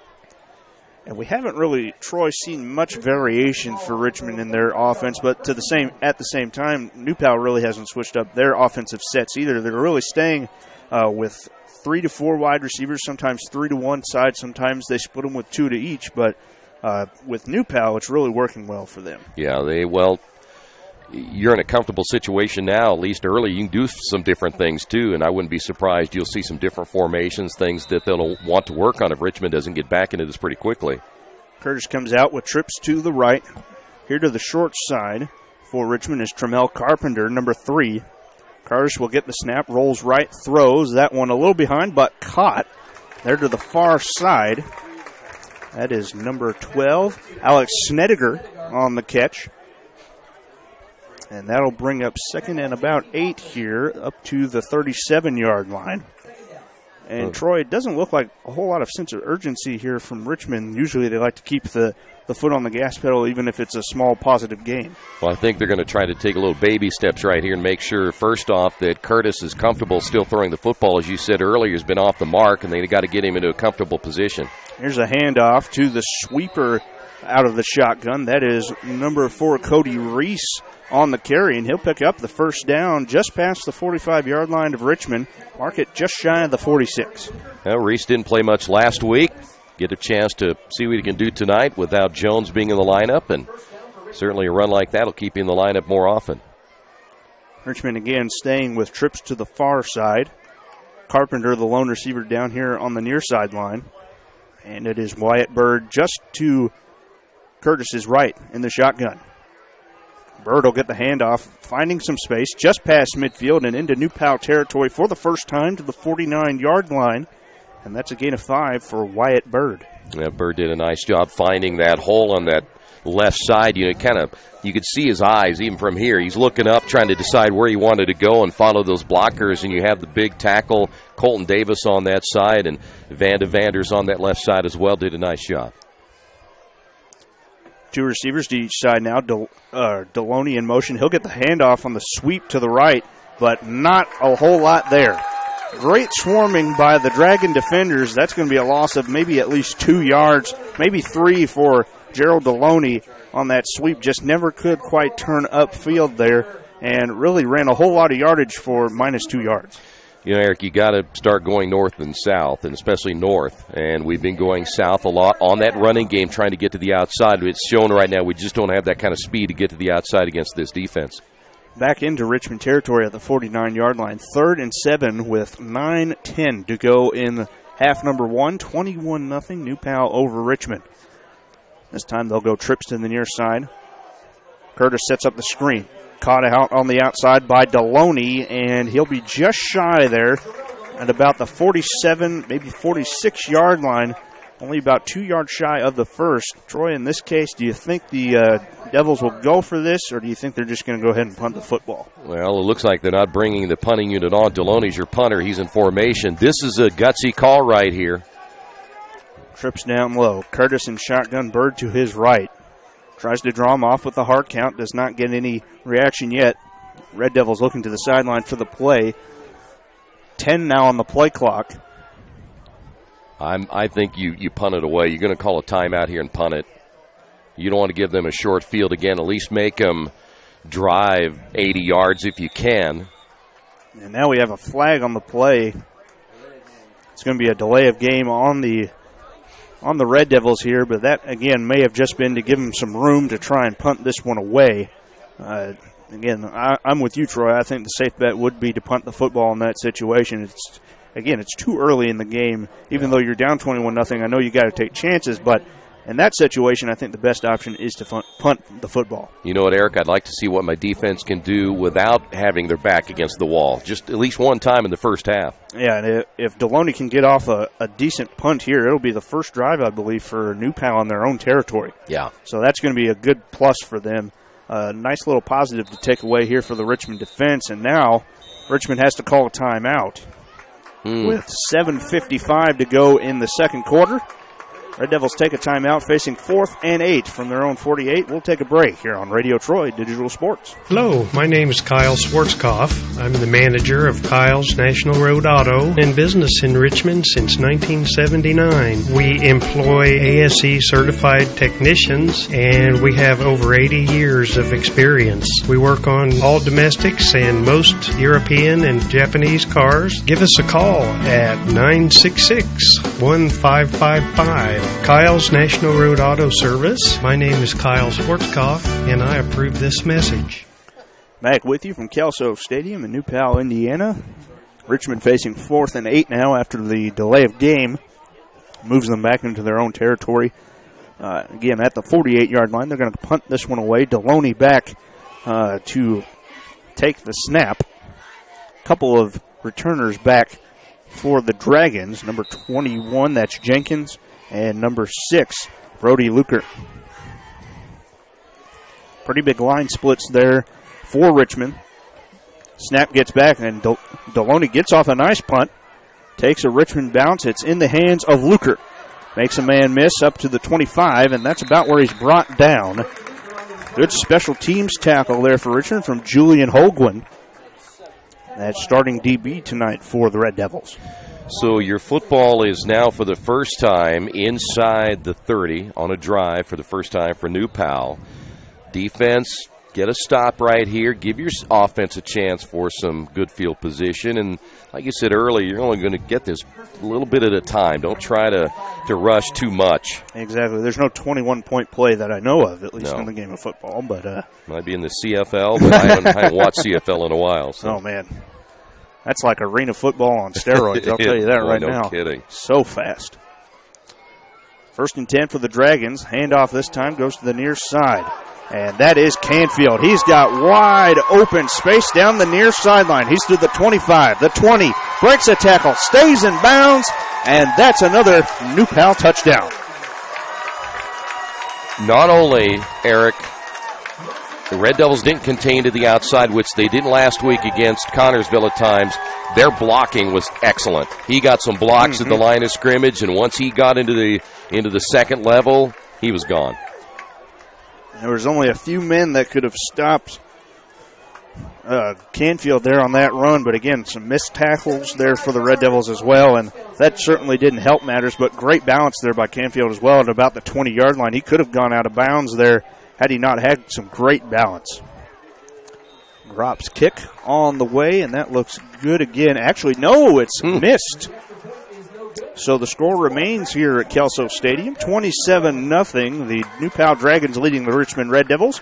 We're back after this on Radio Troy Digital Sports. Hi, this is Steve Funkhauser, and I was talking to someone the other day about how friendly and professional the crew at Jiffy Lube is, and they said, "You are always so upbeat. I'm going to call you Mr. Positive." And so now I am Mr. Positive. And I want you to know how proud I am of you and that you are doing a great job today. And hey, do something nice for somebody. Make somebody smile. Smiles are contagious, you know. I want you to have a great day and the horse you rode in on. Jiffy Lube. Fast, friendly, professional. I'm Mr. Positive, and I approve this message.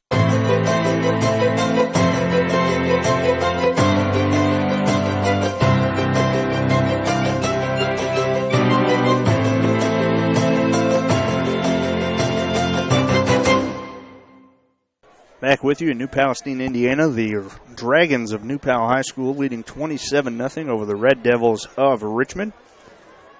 I'm Eric Manton alongside Troy Darengowski. And again, that drive, Troy, started deep in New Pal territory. The first time it was in New Pal territory, but it simply did not matter in that case. Yeah, and I feel, that I wanted to see what our defense would do given a little better opportunity, and they just didn't play to the outside. They're going to have to find a way to contain.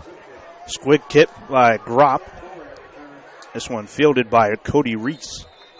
Up past the 40 to about the 42-yard line of Richmond, and that's where the Red Devil offense will get their start again. Probably the next best field position they've had all night, Troy. And again, right now, being down 4 scorers, it's really a time where I think they should just try and test some things, see what can work, and if it has to be a trick play, why not right now? Well, they've got a couple. They worked on them this week. My concern is right now, can they get a sustained drive? Let's get 5 minutes off the clock so you give your defense, if you have to give it back, don't give their offense a whole lot of time, but you got to move the football right now.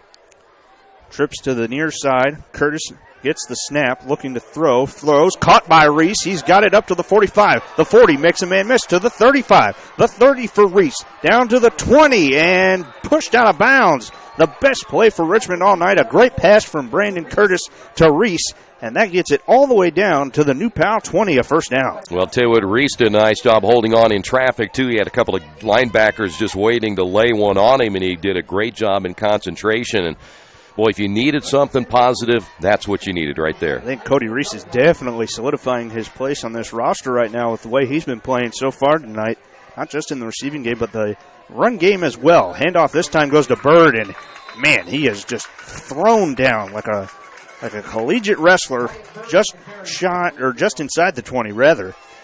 Not a whole lot, again, in the running game so far, at least up the middle. The other thing about that last play, the pass play, Brandon Curtis also laid it right where he had to. And Brandon, we talked about it last week, this week, throwing a little bit high. Maybe give him a little more confidence in the passing game. 2 receivers to either side now. Got Snedeker and Reese to the left. And in motion now for the Red Devils. Curtis fakes the handoff, looks to throw, has a man open. The pass is caught. Touchdown, Richmond. A great catch by Gerald Deloney, and the Red Devils get a score on the board. Beautiful throw from Brandon Curtis to Gerald Deloney. Well, you said a little bit ago, open it up a little bit more and throw downfield, and it turned into 6 points. Great-looking drive there from Richmond. That was their most confident drive, I believe, on offense so far tonight, without a doubt. So maybe that could be a little bit of a spark to at least keep them positive throughout this game. Eric, I think that was the best drive they've seen in the last game and this game together. A couple of men rushing on late for the Red Devils, but the play clock has not started yet. It has just now been wound. So plenty of time here for the Red Devils to get the extra point. Huber on the kick. That one was low, but it was good and through the uprights. So on your Wesley Bates Wealth Management scoreboard, it's 27-7. Red Devils down 20 when we come back here on Radio Troy Digital Sports. Wish me luck, wish me luck. We've all said it. Thing is, life doesn't run on luck. For most people, it takes careful planning. A lot more than, say, crossing your fingers or toes. So talk to Indiana Farm Bureau Insurance. Because as your life changes, your life insurance coverage should do the same. And when it comes to your coverage, luck should have nothing to do with it. Indiana Farm Bureau Insurance. Stop knocking on wood. Questions about your coverage in Wayne County? Call 765-962-9548 and ask for me, Kevin Shearer. Best One Tire and Service has been committed to our partners since 1948. With more than 250 locations in 26 states, Best One puts over 1 million tires on the road every year. Superior tires, expert service, competitive prices. Best One Tire and Service, where the best costs less. Hi, I'm Roger Clark with Best One of Richmond. Because Best One is one of Bridgestone's largest retailers, we offer exclusive Bridgestone savings. Visit us in Richmond to save on Bridgestone tires today. I want to remind you tonight's game brought to you in part by your Richmond area Subways. Each day of the week you can get a different 6-inch sub with no artificial flavors or colors, only $3.50. Thursday, the Italian BMT. Saturday, the Black Forest Ham. And Sunday, the Meatball Marinara. Treat yourself at Subway. 4 locations in Richmond and Hagerstown. Subway, eat fresh. Now back to Eric Banton, who, by the way, is now officially the good luck charm for us. I couldn't do anything. You come in, and here we go, right? Well, it worked last time. I was going to say. We were at Tex, so that's right. We'll keep with what works, I guess. Keep this up. You might be coming to Richmond every week. Hey, I'd be all for that, my friend. Stephen Huber getting ready to kick off here for the Red Devils. Now down 27-7 after Richmond's best drive of the season. Some great throws by Brandon Curtis. Kick off to about the 20. Here comes the return for New Pal, switching back to the near side. And he makes a man miss. That is number 21, Cody Jenkins, and he's thrown out of bounds just inside midfield at the 48-yard line. But again, special teams this time for New Pal working wonders. You know, Eric, you hate to see that. Just you had some momentum going your way, and then your special teams doesn't do their job. They get no containment to the outside, and I feel bad for this defense right now. Just too many times they're playing on a short field, and I just can't emphasize it enough. You just can't do that, and the defense always feels that pressure all the time. Trio of wideouts to the far side in a kind of a triangle formation up there. One lone to the near side. Here's the handoff. Going to, there's another big run by Canfield. He's down to the 20. And another big 28-yard gain for Canfield. He was only the second leading rusher behind Zach Neely last week, but he's really been the workhorse tonight against Richmond. Yeah, he's pretty impressive. Only a sophomore, like on the other side with Wyatt Bird, just a sophomore, but they looked equally just about as talented. But this young man right here has proven he can run the football. Neely in shotgun this time will throw a screen out to the left, but a great read there on the outside from Stephen Huber of the Red Devils. No gain on the play. If anything, maybe a loss of about half a yard or so. So that'll be another 2nd and 10 play coming up for the Dragons. You know, Huber did a nice job shedding off that block that was coming up against him. That might have gone for a touchdown if he doesn't stop it right there. This time the trips come to the near sideline. Neely again in shotgun will hand off to Canfield again, dragging tacklers with him down to the 10-yard line, and there is the rugby scrum right at about the first down marker. It might be just past it, and if that's the case, it'll be 1st and goal for the Dragons. Well, tell you what, I know he's a good running back, but he's not that big where he's, like Larry Zonka carrying guys down the field. You got to make the tackle, wrap him up, stop him, and not give him extra yardage. Canfield only 5'9", 150 pounds, so whatever is working for him or whatever he had before tonight's game definitely is paying off as far as the pregame meal is concerned, I'm sure. 3 receivers to the top side. And again, Neely this time rolls out left, trying to find a man, and he has got it. That's a touchdown for the Dragons again. This time, number 21, Colby Jenkins, on the touchdown catch. Got to keep guys in front of you. If you're in the red zone like that, you can't let anyone get behind you, and that's exactly what happened. Good read by Neely as well to see his receiver able to get behind the defensive back, but boy, 33 points in the first half. And again, in the red zone, it's pretty tough to play any kind of zone defense. It's going to be man-on-man more often than not, and if you're Richmond, you just, again, like you said, you got to keep people in front of you if you want any chance of stopping the Dragons. Looks like here that New Pal is going to go for 2 to try and make it 35. Neely, the quick drop, and that one is skipped into his receiver, incomplete. Here to the near sideline, that's number 17, Jackson Maines. So the 2-point conversion, no good, but on your Wesley Bates Wealth Management scoreboard, it's another touchdown for New Pal, 33-7 over the Red Devils on Radio Troy Digital Sports. Big Boys Pizza is now open in Richmond, located at 1015 East Main Street, next door to the Civic Theater. The menu has great sandwiches, pasta, salads, and of course, pizza. Come dine in, carry out, or have your food delivered day or night, at home or at the office. Other locations are in Connorsville and Brookville. Bring in a sports ticket after any game and receive 10% off your purchase. Ticket must be dated for the same day as your purchase. Dine in, take out, or delivery, Big Boys Pizza. 765-488-0023. Since 1994, Beach Automotive has provided motorists in the Richmond area with comprehensive auto repair services that include car and truck care, alignment, brakes, tires, engine, transmission, and more. You'll be hard-pressed to find the same level of expertise that our auto mechanic specialists provide. For a high-performing vehicle, trust Beach Automotive. To learn more, call 765-966-8181. Beach Automotive, 110 East Main Street, Richmond. Back with you at Kelso Stadium. A squib kick that was probably intended to go down the field goes off of a Richmond player, and the Dragons recover it right at midfield. So New Pal again has the football with great field position. Couldn't see who the man was for Richmond that took it in the chest. He's getting help off the field from some of his teammates right now. Yeah, it was Jewel Taylor. And Taylor, I don't think, was expecting that either, and he's going to have to go to the sidelines. But now you've made your third huge mistake here in the first half, and we still have 5 minutes to go. You've got to get a stop right here. Neely sets up 2 receivers to either side of him in the shotgun. It's Canfield, the running back. He'll get the handoff, makes a man miss. He's got wide open space yet again, going to the sidelines, tiptoeing, tight-roping down the sideline to the 15-yard line. There's a flag down at about the 20. Canfield again, though, with a great run to the outside where Richmond has struggled this season. But again, there's a flag at about the 20-yard line of Richmond. We'll see if this brings it back, but I think nonetheless it'll still be a first down for the Dragons. Here's one thing I learned when I was coaching many years ago. If something works, keep doing it until they stop it.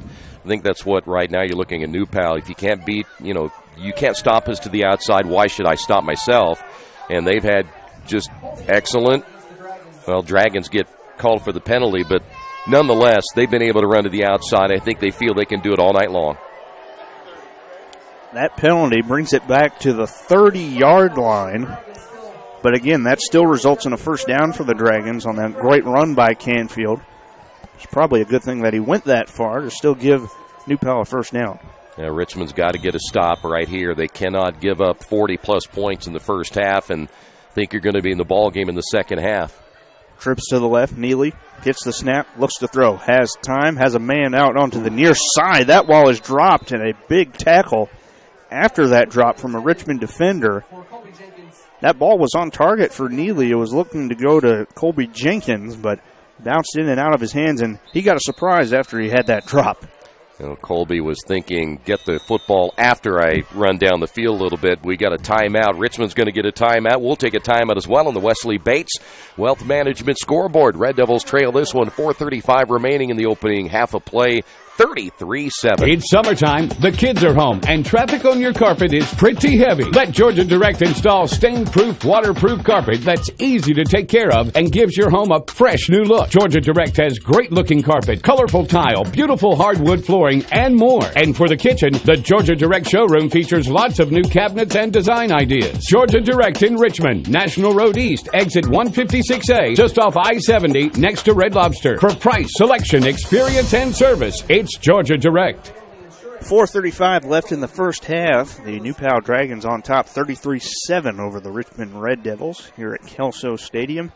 Sun just now going down behind the clouds right in front of us. I was going to mention a score, Centerville leading Westdale 21-6, and Northeastern was winning their game 12-7 at halftime.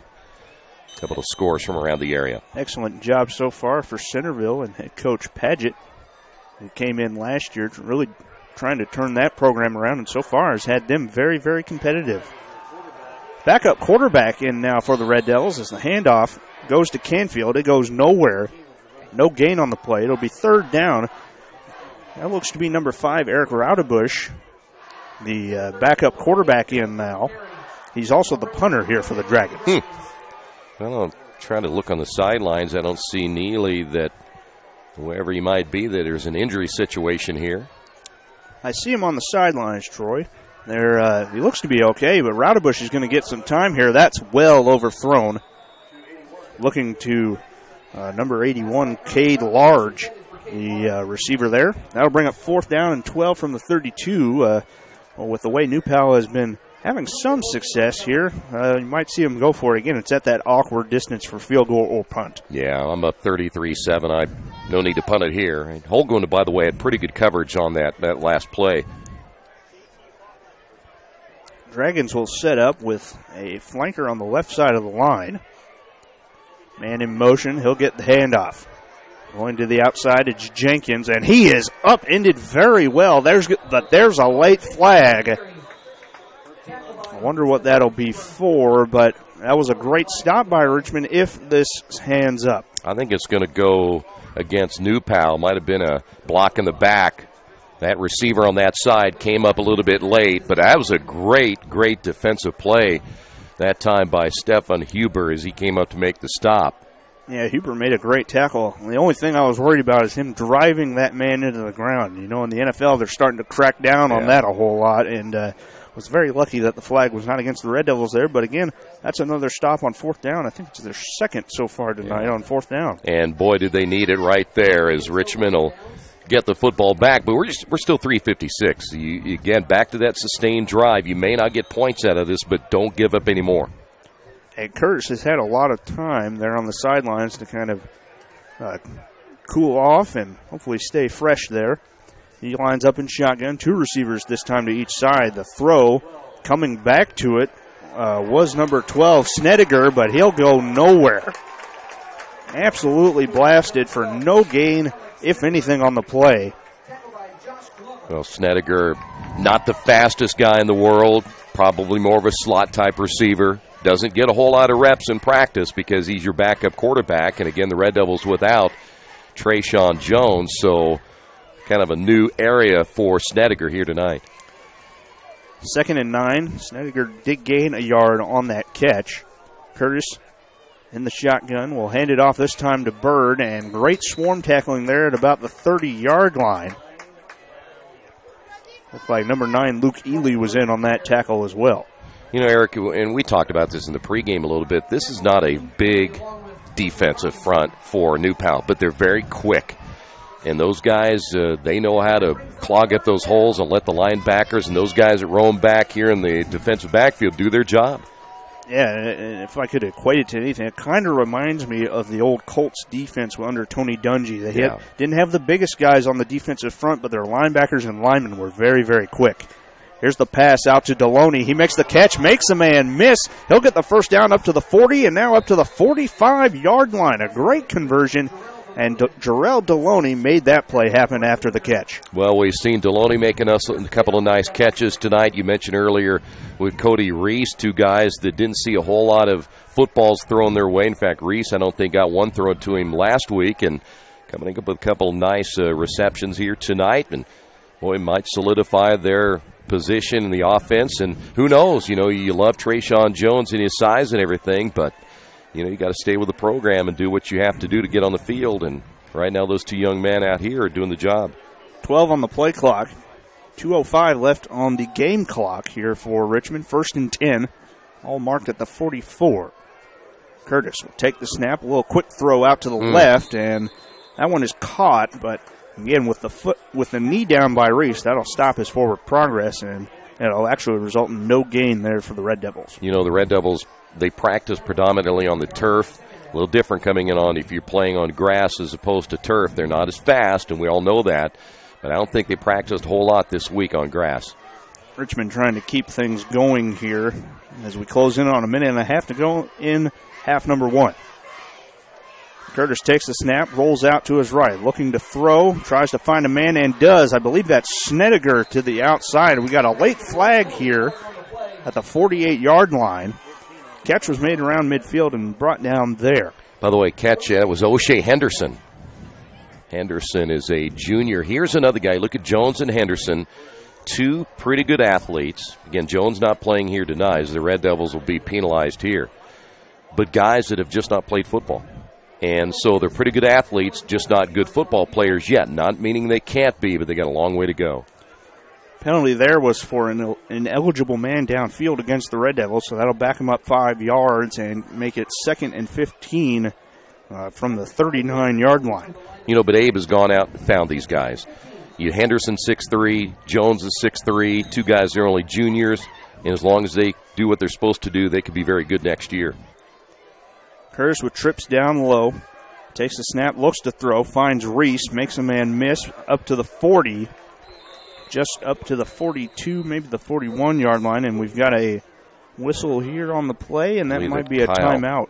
Yeah, Ralph Kyle wants the timeout. He thinks he can get the football back and maybe get it back in the end zone. So with the timeout on your Wesley Bates Wealth Management scoreboard, 33-7, New Pal over Richmond, here on Radio Troy Digital Sports. Not all insurance agents are the same. Choosing the right one can make a big difference in price, service, and value. That's why you should choose Harrington Hoke Insurance. As an independent agent, they don't work for an insurance company. They work for you, the client. And their job is to get to know you, your family, and your business so that they can help you develop an insurance plan that is just for you. Serving Richmond and all of Indiana since 1933, Harrington Hoke Insurance, we got this. Indiana University East is growing. Enrollment has doubled since 2007, and IU East is the university of choice in this region. With athletic programs, internship opportunities, bachelor's and master's degrees, and a growing number of degree programs on campus and online, it is easy to see why IU East is a leader on campus and in the community. Learn more about the many opportunities Indiana University East offers at iue.edu. IU. Focused on you. 3rd and 13 for the Red Devils. Out of that timeout by the New Pal Dragons. It'll be Curtis in shotgun again. He has Wyatt Bird to his left. New Pal looking to maybe bring some pressure. Curtis, play fake, looking to throw deep. Looking out there for Deloney, and that's a little out in front of him. So it'll fall incomplete. It's 4th down now, and that'll bring out the punt team for the Red Devils, but again, that was not a bad miss there by Curtis, putting it out of reach of anyone there, even the New Pal players. You know, the one thing that, and I think it's a good call, maybe if you have O'Shea Henderson or one of your other bigger receivers, a little hard to find Deloney. He's only about 5'7" to throw a pass like that, because there was good coverage on that side. Only one man back deep for the Dragons in the punt return. That is Colby Jenkins. Again, it's Deloney back to punt this one away for Richmond. 3 on the play clock. We're going to have to get this one off in a hurry. Snap is clean. Ooh. And that one just got off. Jenkins will make the play, and he's on the return up to the 40, to the 45, making men miss and almost to midfield, just like that, with 53 seconds left in the second quarter. Well, somewhere, and I'm not a special teams coach, but somewhere those gaps are too big, aren't they? I mean, don't they need to close that up a little bit? I would think so. That looked way too easy for New Pal. They almost got their hands on it, but credit Deloney. He's been able to get off a few punts with a lot of pressure in his face there. Well, and he might get more distance if he has a little more time to step into it. He didn't have much time. And now you've given New Pal the football back, and that's a lot of time with 53 seconds remaining. Neely back at quarterback for the Dragons. He'll have 3 receivers down low, 1 to the far side of the field. Shotgun formation again. Neely going to throw this one out in the flat to Jenkins. Has the catch up to the 50, to the 45, and that's about where he's brought down, but he'll be inbounds. And now we have a whistle on the play, or after the play, rather. It looks like New Pal will call another timeout. That'll leave him with 1 remaining and 44.6 seconds left in the second quarter. We'll take a break here on Radio Troy Digital Sports and be back with more action. Mancino's is family-friendly, serving fresh grinders, pizza, pasta, and salads daily. They serve great food priced for family budgets. And whether it's one of their homemade grinders, salads, or pizza, there's sure to be something for everyone in your family. Our baking process may cost a little more and take more time, but the end result of freshness and flavor make the real difference in all of Mancino's award-winning products. Mancino's of Richmond. Give them a call at 966-1161 or go to their website, mancinosofrichmond.com. New Vision Sports is a training program that focuses on the training and improvement of this serious-minded athlete, including all ages and skill levels. From creating customized workout plans to providing ongoing motivation and support, New Vision strives to help you achieve your training goals. Their trainers use a variety of effective workout plans based on your specific goals. New Vision Sports, 977-5831, or go to their website, newvisionsports.com. That's New Vision Sports with a Z. Back with you here at Kelso Field, and we have the first sack by Richmond so far tonight. Bryce Brown will get credit for that. He gets to Neely and stops his forward progress back at the 48 of New Pal, and again, the Dragons will now use their final timeout with 33.3 seconds on the clock. Well, we were wondering about Bryce and his health with the shoulder that got hurt earlier in the week. Didn't look like that bothered him too much at all. So the good news is you have 33.3 seconds remaining. Keep everything in front of you. Don't let them get behind you. As you mentioned, New Pal down to no timeouts. And just get to the locker room right now with no more extra points on the board. That's the big key for Richmond at this point. And the big key here, it is 3rd and 9 from the 48 of New Pal. So they've got to get to the Richmond 43-yard line, but with their high-powered offense the way it's been so far, they've been more than capable of doing so. But it would be nice if the Red Devils could get one last stop here going into the half. And, again, they will get the football to start out the third quarter. And like the last play, New Pal will come out with 2 receivers stacked to each side. Yeah, Jenkins here along with Maines to the near sideline. Neely has time, throws over the middle, and that one's incomplete. There's a very late flag, and it should have been called right away.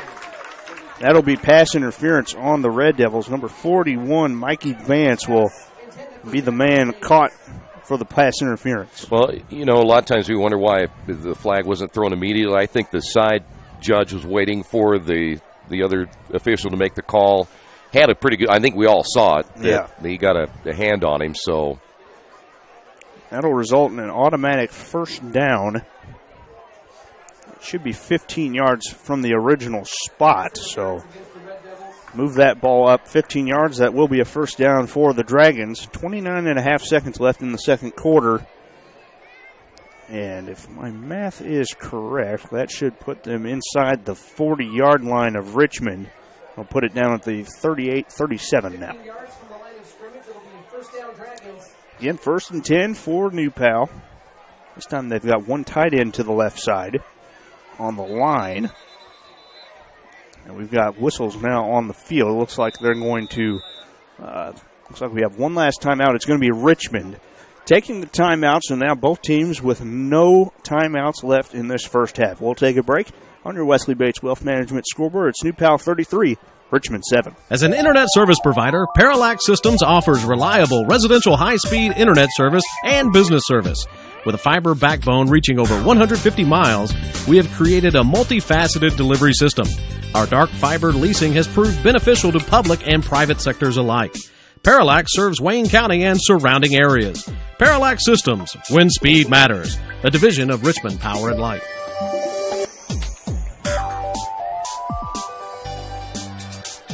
Back with you at Kelso Stadium, New Palestine, Indiana. And the Dragons of New Pal High School have the lead 33-7 over the Richmond Red Devils. Well, we're back to the same thing, Eric, here. Still don't give up anything here. Just get to that locker room and try to make the necessary adjustments and hopefully come out with something very positive to begin the third quarter. 3 receivers this time. Again, one tight end to the left. And now Canfield moves to Neely's left in the shotgun. Jenkins back in motion to the right.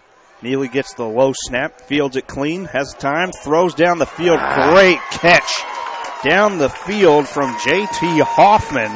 That will put him down at about the 10-yard line of Richmond. Hoffman had better size than Huber, went inside, got his body against Huber, and used his body as a shield. Neely will go under center. They'll wind the clock now, and they'll just spike it there at the 10-yard line. And an interesting call there, in my opinion, Troy. With the moving of the chains, the clock stops. They got to the line very, very quickly. I was surprised they didn't go ahead and just run one play there and try and punch it in. Well, I think from a confidence standpoint, they feel they can. And spike it, let's get everybody set where we want to be and don't hurry anything. So that'll bring up 2nd and 10 from the 11-yard line, so they can get the first without scoring here. Neely bobbles the snap, picks it up off the turf, looking to go to the near corner and makes the grab in the end zone. Another touchdown for the New Pal Dragons, and I believe it was Jenkins again with another touchdown to his name. Well, the coverage, Jacob Selby. Selby just a sophomore. He hasn't seen a whole lot of playing time. And when an offensive coordinator sees that, you can certainly go attack the guys that have the less playing time, and that's what happened right there. And that's just something Richmond couldn't give up. So, again, New Pal will try and go for 2 here. Try and get it up to 41. 13.2 left. Snap here, handoff goes to the right, and that is an easy run in for Canfield, I believe, on the run. So that'll bump the score up to 41-7.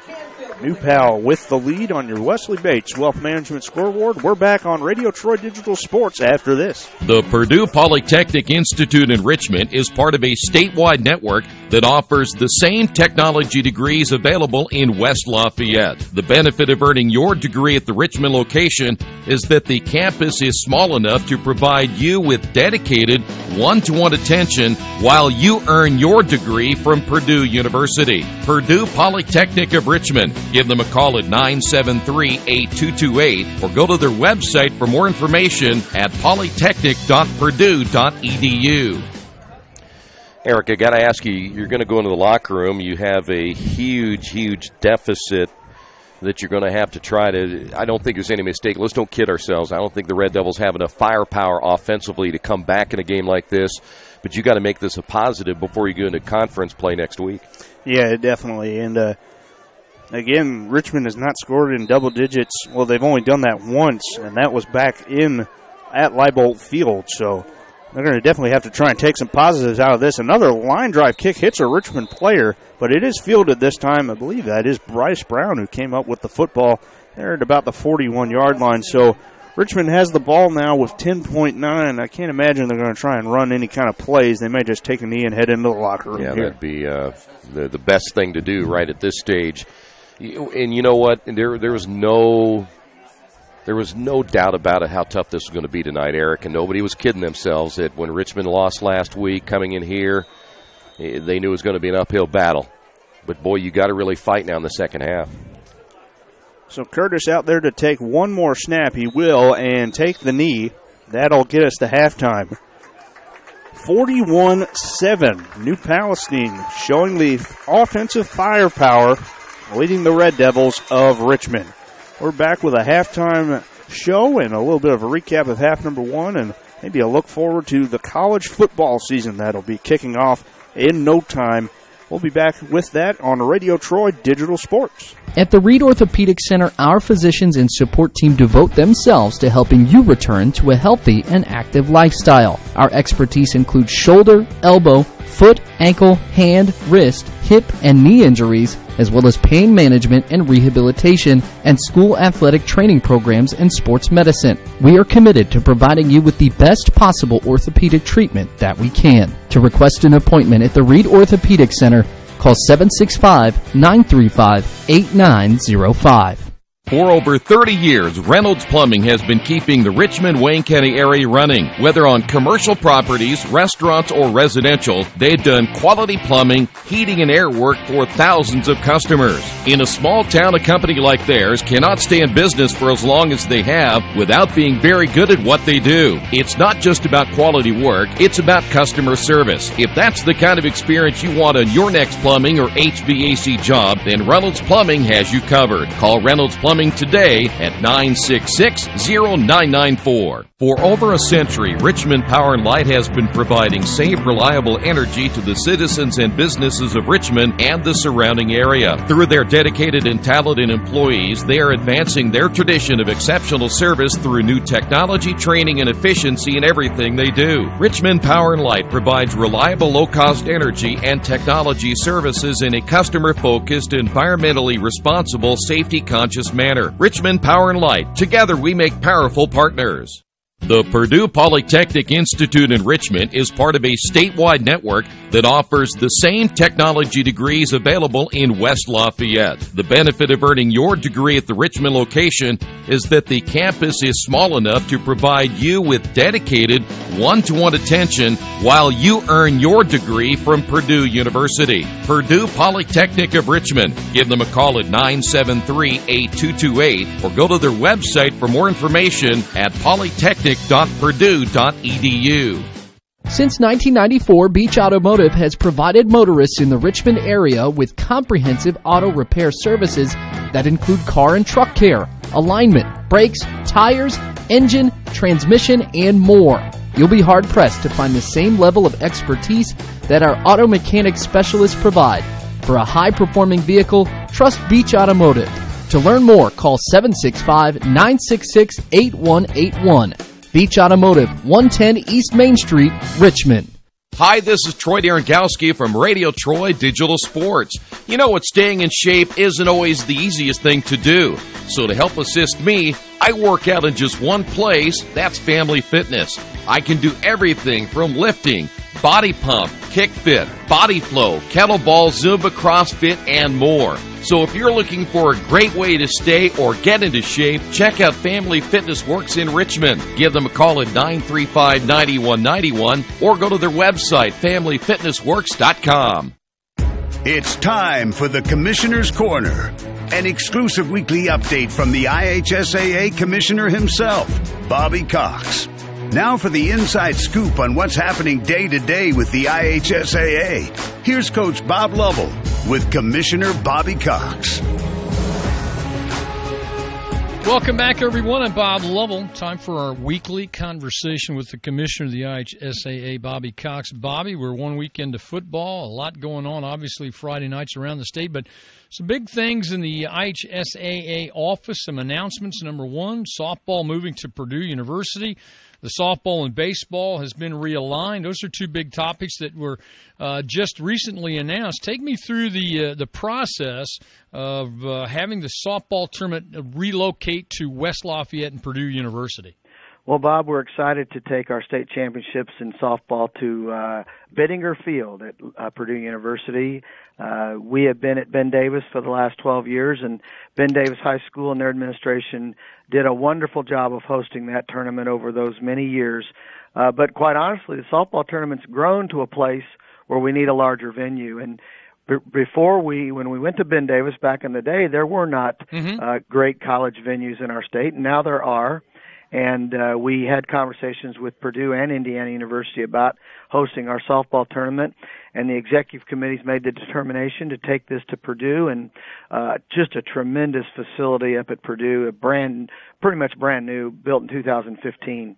And permanent seating for 1,000 can be expanded to over 2,000, and tremendous venue and amenities, both for media and fans, and we're really excited about it. It does a couple things for us. We now have state championships in each of our 4 major state universities. We have now at Purdue with softball. Indiana has track and field. Indiana State University has cross country, and Ball State has gymnastics and volleyball. And I'd be remiss if I didn't speak to IUPUI hosts the soccer tournament. So I think the board's tried to spread that wealth a little bit and reach out to all of our partners in the state. And this is a great day for softball. Yesterday when they approved this, this takes the final team sport that was still contested at a high school now in a collegiate or professional venue. And we always attempt to try to have our contests in the best venues in the state.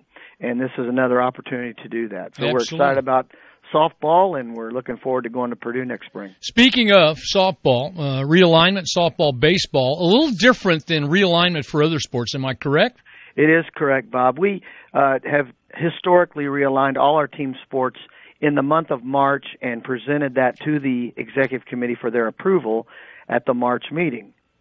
The problem with that is that baseball and softball have not concluded their seasons, and while that didn't used to be a problem, now that we have the success factor and there's an opportunity for schools to change classifications after the tournament, then it makes more sense to realign the tournament after the tournament so that we can have the schools in the proper sectional alignment, and then the schools then have the opportunity to recommend a host site for those sectionals. So this is the first year we've done that, and we've received really positive feedback from our membership with respect to realigning this after the baseball and softball seasons, and the committee approved those realignments, and so now we will reach out to our members and provide them an opportunity to suggest the host for each of those 64 sectionals. He's the commissioner of the IHSA, Bobby Cox, our weekly conversation about all things relative to high school sports in our state. Coming up Friday, we know it's week 2 of the high school football season.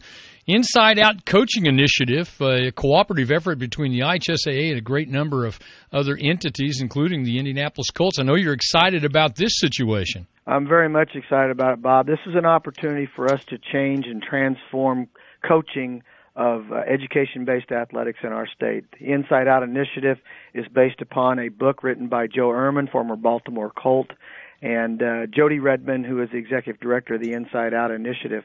And we will have over 200 educators at Lucas Oil Stadium on Friday as an invitation-only opportunity to talk about coaching and to talk about the transformational nature of coaching and how our adults can positively affect young people in our state. And this is jointly produced by the Indianapolis Colts, sponsored by the NFL Foundation, the IHSAA Foundation, and the IHSA. So we are excited about this.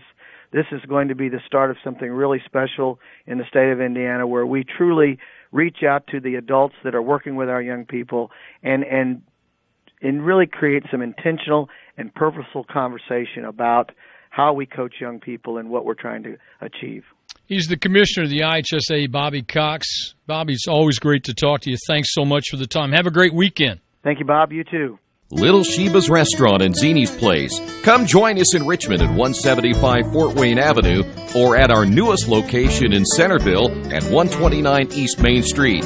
Grab one of our gourmet pizzas, a deluxe sandwich, steak or fresh salad, and an ice-cold beer or your favorite wine. Featuring live music every Tuesday, Friday, and Saturday, plus more in our smoke-free environment. 10% discount with a valid student ID. It's better than being home. Finding a used car dealership you can trust is not an easy thing to do, but for me, the choice was an easy one. I went to Tony's Car Sales in Richmond. I purchased my last 2 cars from Tony's and couldn't be happier with the service. They didn't pressure me, and they worked with me through the entire process. If you're in the market for a great used vehicle, get to Tony's Car Sales in Richmond, 250 National Road West, or give them a call at 962-5665, or go to their website, tonyscarsales.com. At Square Donuts, we take our donuts seriously, and apparently so do our customers. Square Donuts is by far the #1 donut shop in Richmond. At Square Donuts, we bake our donuts, cinnamon rolls, long johns, and many other varieties fresh daily. Donuts became our family tradition and business in 1967, and we've continued through 3 generations. Square Donuts in Richmond has 2 locations, including 1241 Northwest 5th Street and 3637 East Main in the Hoppy Jeweler Plaza. Square Donuts of Richmond. We never cut corners and never will. Well, we're back at halftime. Red Devils down in this one. It's been all new, pal, other than the one drive, 41-7. And Eric, it's hard to tell the folks back home to be patient because we're not a very patient society anymore. But it's going to take a lot of time to get this football program where you want it to be. As I said earlier, you've got more players. Well, let's put it this way. You got more bodies. You just don't have necessarily more football players. Yeah. They're still trying to learn the game. It's hard to do on the run. Yeah, it definitely is. And Coach Toffik, I think, knows that. He knows this is going to be a process. Yeah. It's going to be like the 76ers have been for the last few years. You got to just trust the process and hope things will get better. And I think they definitely will with time, with what he's doing in the Hub League and the middle schools.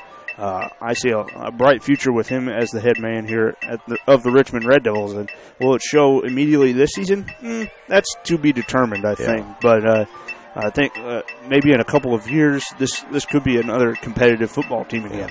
Show me a program that is turned around that quickly. Generally at high school, it doesn't happen very often. No.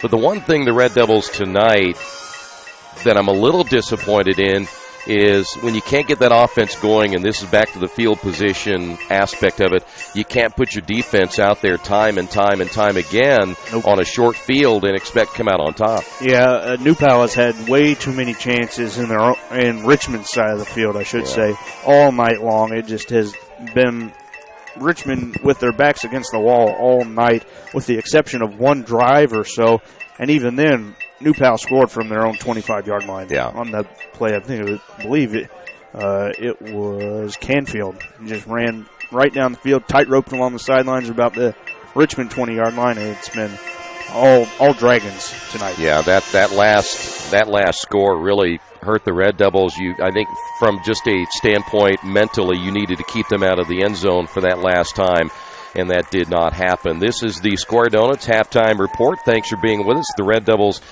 looking to try to do something positive in the second half. They've got a lot of work to do tonight, down 41-7. Hey, do want to mention, mark down the date, Friday, September 15th. It is going to be the 50th reunion of what many consider to be one of the greatest high school football teams ever assembled.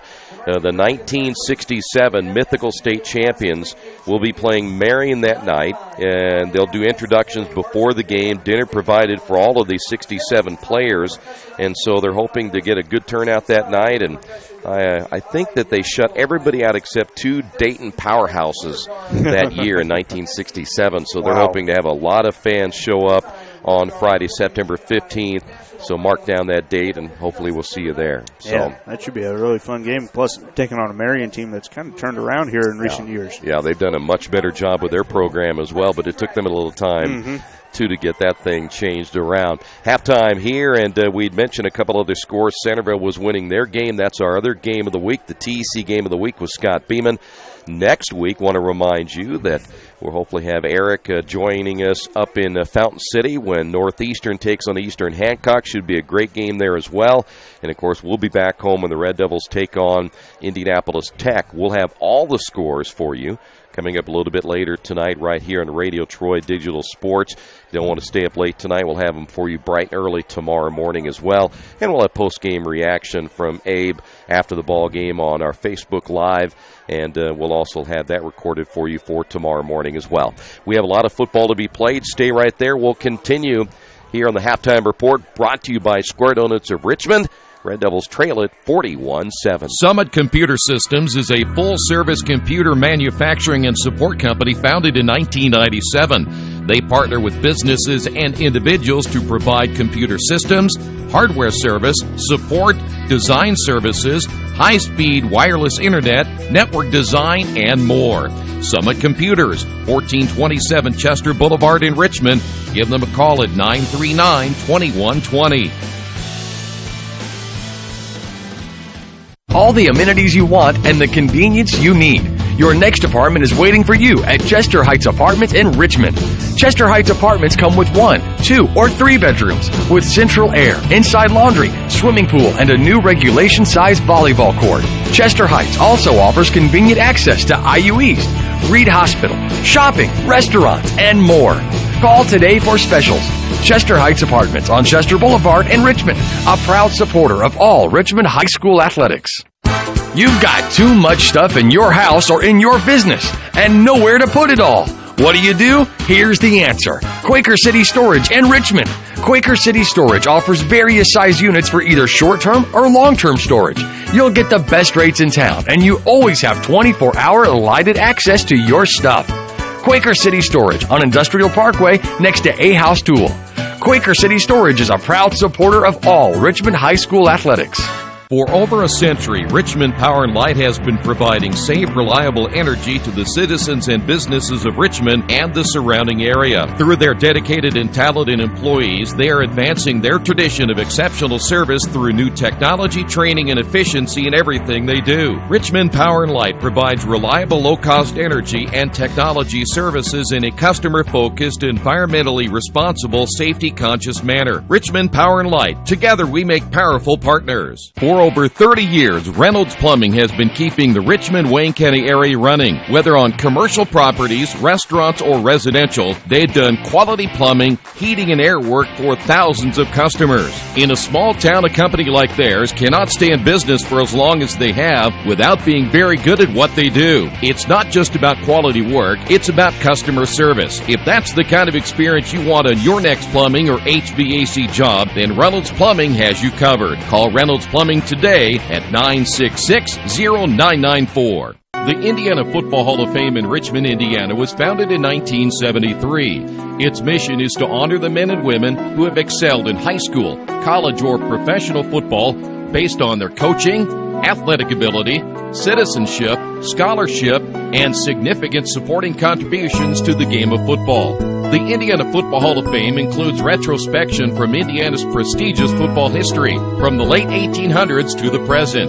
When you visit the hall, you'll see the names like Weeby Bank, Vegas Ferguson, Newt Rockne, and Lamar Lundy. The Indiana Football Hall of Fame is located at 815 North A Street in Richmond and is open Tuesday through Saturday from 11 a.m. until 5 p.m. There is no entrance fee and donations are appreciated.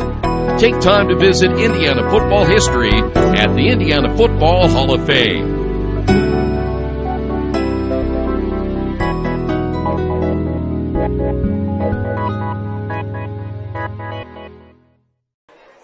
High school football week number 2, and right now the Red Devils have quite a hill to climb, more of a mountain in this second half. Eric will have the call coming up in a couple of moments. You're mentioning college football a few minutes ago, and we're not too far away from a brand-new college football season, too. Yeah, that's always pretty exciting, at least for me. I'm definitely going to be interested to see if Notre Dame can bounce back from that crummy season they had last year. Definitely thought Deshaun Kaiser should have stayed, but from what I'm hearing, this Wimbush kid at quarterback should be pretty stout there for the Fighting Irish. They're only receiving votes in the polls to start the season, so it'll be interesting to see if they can at least move up a little bit throughout the year and hopefully be in contention for another national championship. But your Michigan Wolverines are slated to be quite the stout team, but they've got a big task ahead of them as they go down to Gainesville and take on the Gators. Yeah, I'll tell you what, and the one thing that might help them is a lot of those guys, they lost a lot of talent from last year, but a lot of the guys that are playing now got some playing time last year. So Harbaugh was kind of looking ahead a little bit and developed some depth. So we'll see. And, of course, always pressure on those type of teams. Indiana opens up against Ohio State. Kevin Wilson, now the offensive coordinator for the Buckeyes. How fun's that going to be? Oh, boy. I'm sure he'll get quite the reception when he returns to Bloomington when they take on the Buckeyes in the Rock. But I think the game that everybody will probably be tuning in for is definitely Alabama-Florida State in the Chick-fil-A kickoff there in Atlanta. That's a great game to start out a college football season. You know, that's like in NASCAR. They always start out with the Daytona 500. You get the best at the beginning, you know. So, yeah, but there's a lot of college football games on that schedule. It will be fun to watch. It definitely will be, and I believe Notre Dame's got Temple to start out the year, so hopefully that's a W. But they didn't play too well against Temple the last few times they played them. So. Here we are back underway at Kelso Stadium. Richmond getting the football to start the third quarter. And the kickoff will be returned up to near the 30. Breaking out of tackles up to the 40. And the Red Devils have very good field position to start out this third quarter. That looked to be Stephen Huber bringing that ball out. He didn't look like he was going to speed up at all. And then all of a sudden there he pops out of the swarm of tacklers and get some great yardage. I was about ready to criticize him not just getting up the field quicker and popped out of there, so a nice return out of what appeared to be nothing. And now Richmond may be looking into New Pal's playbook. They've got a couple of receivers stacked to either side. Curtis, the quarterback, with Wyatt Bird to his right in shotgun. 17 on the play clock. Curtis calls for the snap, and there's a flag on the play. More than likely going to be a false start, and that's what it's going to be. Back the Red Devils up 5, back to the 37.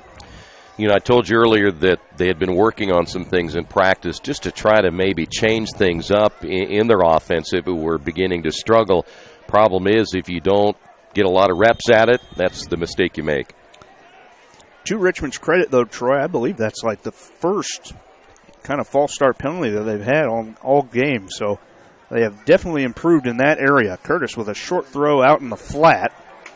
And great swarming again by the Dragon defenders. Richmond will lose 3 more yards back to the 35. Well, if you don't have the blockers out there, that play is going to be tough, and we haven't seen Richmond beat the Dragons to the outside much yet. I'm still thinking maybe I'm going to try to go over the middle, something that's going to be a quick hitter down the field. Curtis will line up 2 receivers to either side, I believe, this time. Actually, he's got 3 down to the right, and we got another false start here. It's like Deloney went way too early, and that'll back Richmond up 5 more yards. Last week, it was a very good atmosphere at Richmond for their season opener, and the coaches this week emphasized watch the football. And when you're on the outside, you're not going to hear very well, and there's a good crowd here tonight. Deloney's on this side, but you got to watch the football. I know you want to get a good jump, but it cost them 5 yards. Make that 2nd and 24 now from the Richmond 29-yard line. The sweep handoff will go out to the left, and absolutely nothing there. That was Josh Glover, on the tackle. Again, Richmond trying to get something going, but so far they've just been going backwards. Yeah, I think it's pretty much proven. We talked about the speed of this defense for New Pal in the first half. Not big, but they can go east and west right now, from what we can tell, with the best of them, and Richmond just doesn't have that speed to get to the outside. So now 3rd and 24, no gain on the play. 10:28 remaining in this third quarter. Curtis, 2 receivers to either side, and shotgun Bird to his right. There's New Pal looking to bring pressure, and the handoff to Bird. He kind of lost his footing before he even got going, and that'll maybe get back to the line of scrimmage, but it looks like they might back him up 1 more yard, and just like that, it is 4th down and very, very long. Eric, you saw the stunt blitz, and then they came with the blitz, so I think there's some confusion on perhaps who was going to block who up front, and it eventually, the offensive lineman broke down right there, and so now Richmond will have to give up the football. Back to return for New Pal, Colby Jenkins, number 21, Deloney, back to punt for the Red Devils. Just under 9:45 to go, third quarter, 41-7, Red Devils down. This one, again, almost another block, but the punt does get away, gets a Richmond bounce, and it'll get downed just shy of the 35-yard line of New Pal. Hear all the groaning that was going on a minute ago? I don't know how Deloney is getting that punt off. He's managing to do so, but, you know, there were a couple of close calls last week against Connorsville, and then late in the ball game they were able to get a couple of partial blocks. Richmond's going to have to shore that punting game up a little bit. Again, the linemen are very spread out. I don't know what the split, what the philosophy behind that is, but it sure doesn't seem to be working right now. Yeah, there's some big gaps. Neely with a shotgun formation. He'll hand this one off to Canfield up the middle. We got a flag behind the play. What a great tackle there by a couple of Richmond defenders. Generally, that's a holding. Looks like you may be right, Troy. In on the tackle for Richmond, number 64, Blaine Pierce. Been talking about him all night. He's been a disruptive presence up front for Richmond this evening. Again, he's also playing the offensive line, so he's definitely going to probably want to hop into that ice bath on the way home. He's young. He can take it. He's not like old like me. I was going to say you and me, but you're still very young yourself. So that'll back New Pal up 10 yards. Here's Neely on the throw, over the middle, over the head of number 20, Maxon Hook, the intended receiver. I'll tell you what, if that pass is certainly lower, that's a great pass right there, and Richmond's going to have to keep those guys in front of him. It's going to be a great hands grab, too, there for Hook. Exactly. And Neely has kind of been like Curtis in the regard that he's just been missing the players a little bit high tonight. Yeah. Brings up 2nd and 20.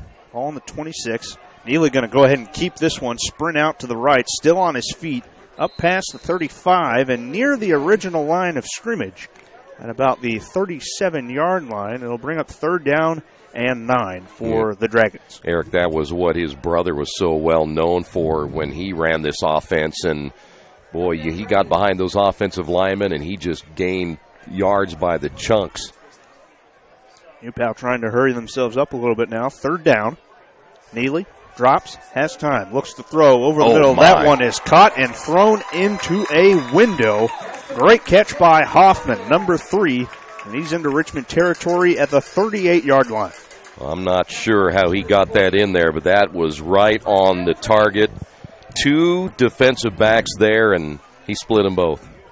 Wow, that was a great throw. That window was definitely closing in a hurry, but great vision from Neely to put it right where he needed to. Trips up top this time for the Dragons. He's got Canfield, does Neely to his right in shotgun. With a throw out in the flat, this one's caught. Got a flag behind the play. Still going for positive yards inside the 15, but I believe this one will be coming back. Might be a hold or a block in the back behind the play, and that's, Troy, one of those penalties where the play has already gone past you, and that's one of the most frustrating ones, is penalties behind the play. Yeah, Richmond got one of those last week, and the plays coming to the left, the penalties 50 yards that way, and I don't know what this one is exactly, but you can also look back to last week, some inexperience, and again, knowing that you got to learn how to play the game the right way. And now they had an illegal receiver downfield, so no holding there. But yeah, that can be frustrating when you see that happen. And again, that pass was kind of out in the flat, almost like a screen. So the receiver, or the lineman rather, may have been just blocking already. Yeah. About 5 yards too far there. Well, and you can't look back. I mean, you got to be lineman. You got to be, stay there and block and hopefully get downfield. But that's not fair for those guys. Yeah. Give them a rear view mirror or something so they know when the pass is gone. Those guys don't get enough credit either, by the way. They definitely don't. No, those linemen for New Pal have been on their game all night long. Yeah. They're going to have a nice total of yardage by the time it's all said and done, even playing with a short field. So 1st and 15 now. Handoff goes off to the right. It's Canfield. He's got the first down already. Up back near the 25-yard line of Richmond. Back to the outside. You do the work inside, make them think you're going to stay there and bounce to the outside. Richmond has not consistently stopped that run all night long. 2 receivers to either side now. Neely again working with Canfield to his left this time in the shotgun. Neely will drop back, has plenty of time. Great blocking again. Nice throw underneath. And that one will go down inside the 5. Catch made there by Cade Large. Sophomore, 165, 6'2". Ran the pattern underneath the 2 linebackers, dropping back. Those 2 guys were on the chase. Back to the outside again, and they had no chance in stopping that play. New Pal keeps Richmond spread out here, even down at the 2-yard line. 1st and goal, Dragons. Handoff goes to Canfield, and he'll walk in from 2 yards out, bringing the score to 47-7. New Pal still building off that momentous first half of action. Well, and it's going to come down to this, and you're going to see New Pal, Coach Ralph will end up getting his players out of there relatively soon, and he's a class act as a head coach. But for Richmond, they just don't have still, and we will beat this dead horse until the end of the year. They just don't have enough good football players yet. They'll go for 2 again. Neely throws this one well short of his intended target, J.T. Hoffman. If anybody had the best chance at it, it might have been Stephen Huber, number 13 for Richmond, there on the coverage. So on your Wesley Bates Wealth Management scoreboard, the Dragons marching into the end zone again, leading 47-7 now over the Red Devils on Radio Troy Digital Sports. At the Reed Orthopedic Center, our physicians and support team devote themselves to helping you return to a healthy and active lifestyle. Our expertise includes shoulder, elbow, foot, ankle, hand, wrist, hip, and knee injuries, as well as pain management and rehabilitation, and school athletic training programs and sports medicine. We are committed to providing you with the best possible orthopedic treatment that we can. To request an appointment at the Reed Orthopedic Center, call 765-935-8905. I'm back with you at Kelso Stadium, New Pal, Indiana. And the Dragons are still dominating here, 47-7 over the Richmond Red Devils. The moon just coming out here to our left. Looks like the eclipse the other day, doesn't it? A little bit. You know, I was traveling back from our family trip from the Boston area. We didn't even notice it half the time. Yeah, it wasn't as fun as I thought it was going to be. Here's the return for Richmond, up past the 40 again. This will get up to the 42-yard line. And if you're Coach Tawfik now, I think the only thing to do is just kind of get back to the game plan, see if it'll work now. Maybe New Pal has got some new players in. But at this point, it doesn't appear that they have their ones out, so they may be keeping them out there for at least one more series. Yeah, well, conditioning, certainly a part of it. You've practiced all week. You certainly want your, your frontline guys to make sure they stay conditioned. By the way, Hagerstown leading Knightstown 21-14. Close game there for the Tigers. Hopefully they can pull out the victory. Curtis will roll to his right and throw this one toward the sidelines. They'll go incomplete. He was looking for Gerald Deloney, number 5 for the Red Devils. Let me get you a couple other scores. By the way, Northeastern wins tonight. Big win over Winchester, 34-16. We'll have that game next week against Eastern Hancock. Monroe Central leads Union County 22-0.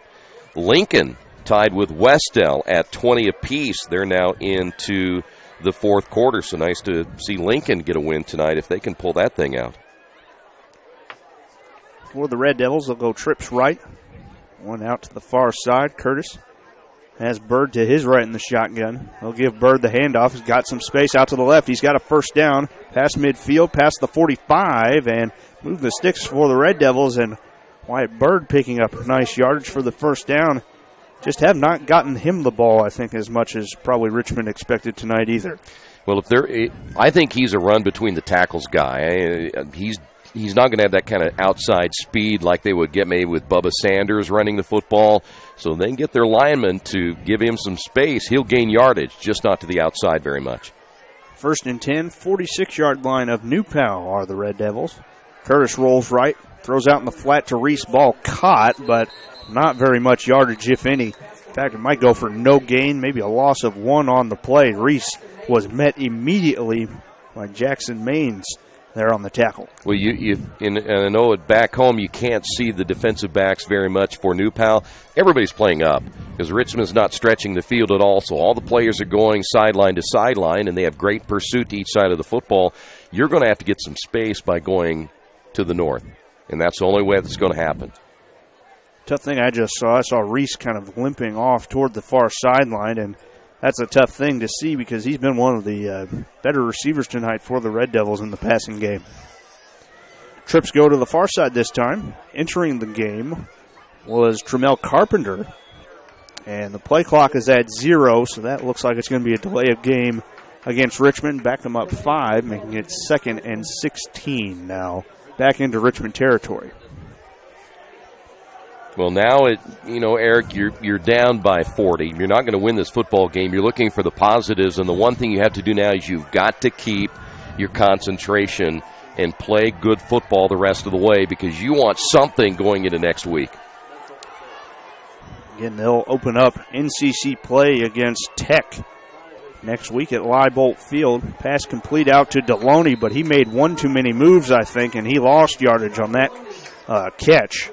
Move it back to the 45-yard line of Richmond. They'll make it the 44.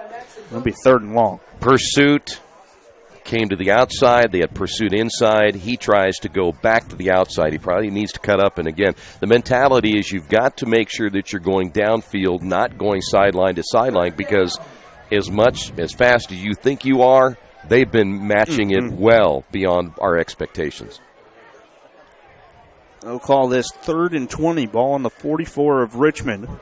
They'll go with 2 receivers to either side. Again, Curtis has Bird there to his right in the shotgun. Pressure may be coming from New Pal. Another short throw. That one is dropped. That's going to be incomplete as it was a forward pass. Well, that'll be 4th down now for the Red Devils, and just no shots really going down the field, Troy. It's all been kind of to the sidelines and not a whole lot of things working there. You know, and Eric, I think the only way that's going to open up is you got to get something over the middle and not let all those guys just come in the box the way they are. That's why you can't get to the outside. The DBs are too far up. But if you can get something over the middle at some point, but I say that's easy to do, but then your offensive line needs to give your quarterback time to throw the football, and that hasn't always been the case tonight. So it'll be Deloney back to punt for the Red Devils. 4:59 left, still 47-7. New Pal High School well ahead in this one. Again, another almost blocked punt, and that one doesn't even get to the first down marker. It'll go out of bounds probably around the 40-yard line. The far side official will walk this one up. He's not even going to go to the 40. He's almost to the 45-yard line. So New Pal, again, great field position to start another drive. By the way, Bulldogs of Centerville won tonight, 41-6. Nice victory there for Centerville. You mentioned Coach Padgett, and he's had to change that culture and the thought process at Centerville too. And I know they were disappointed last year, but they let a lot of close games get away last year. So he's got to be very happy with that win tonight against Tri. Yeah, and they had, I believe they faced off with a good Delta team last year, and while they didn't win that game, they looked very, very strong. Quick pass out to the far side, caught, and it will result in a first down with some great second effort.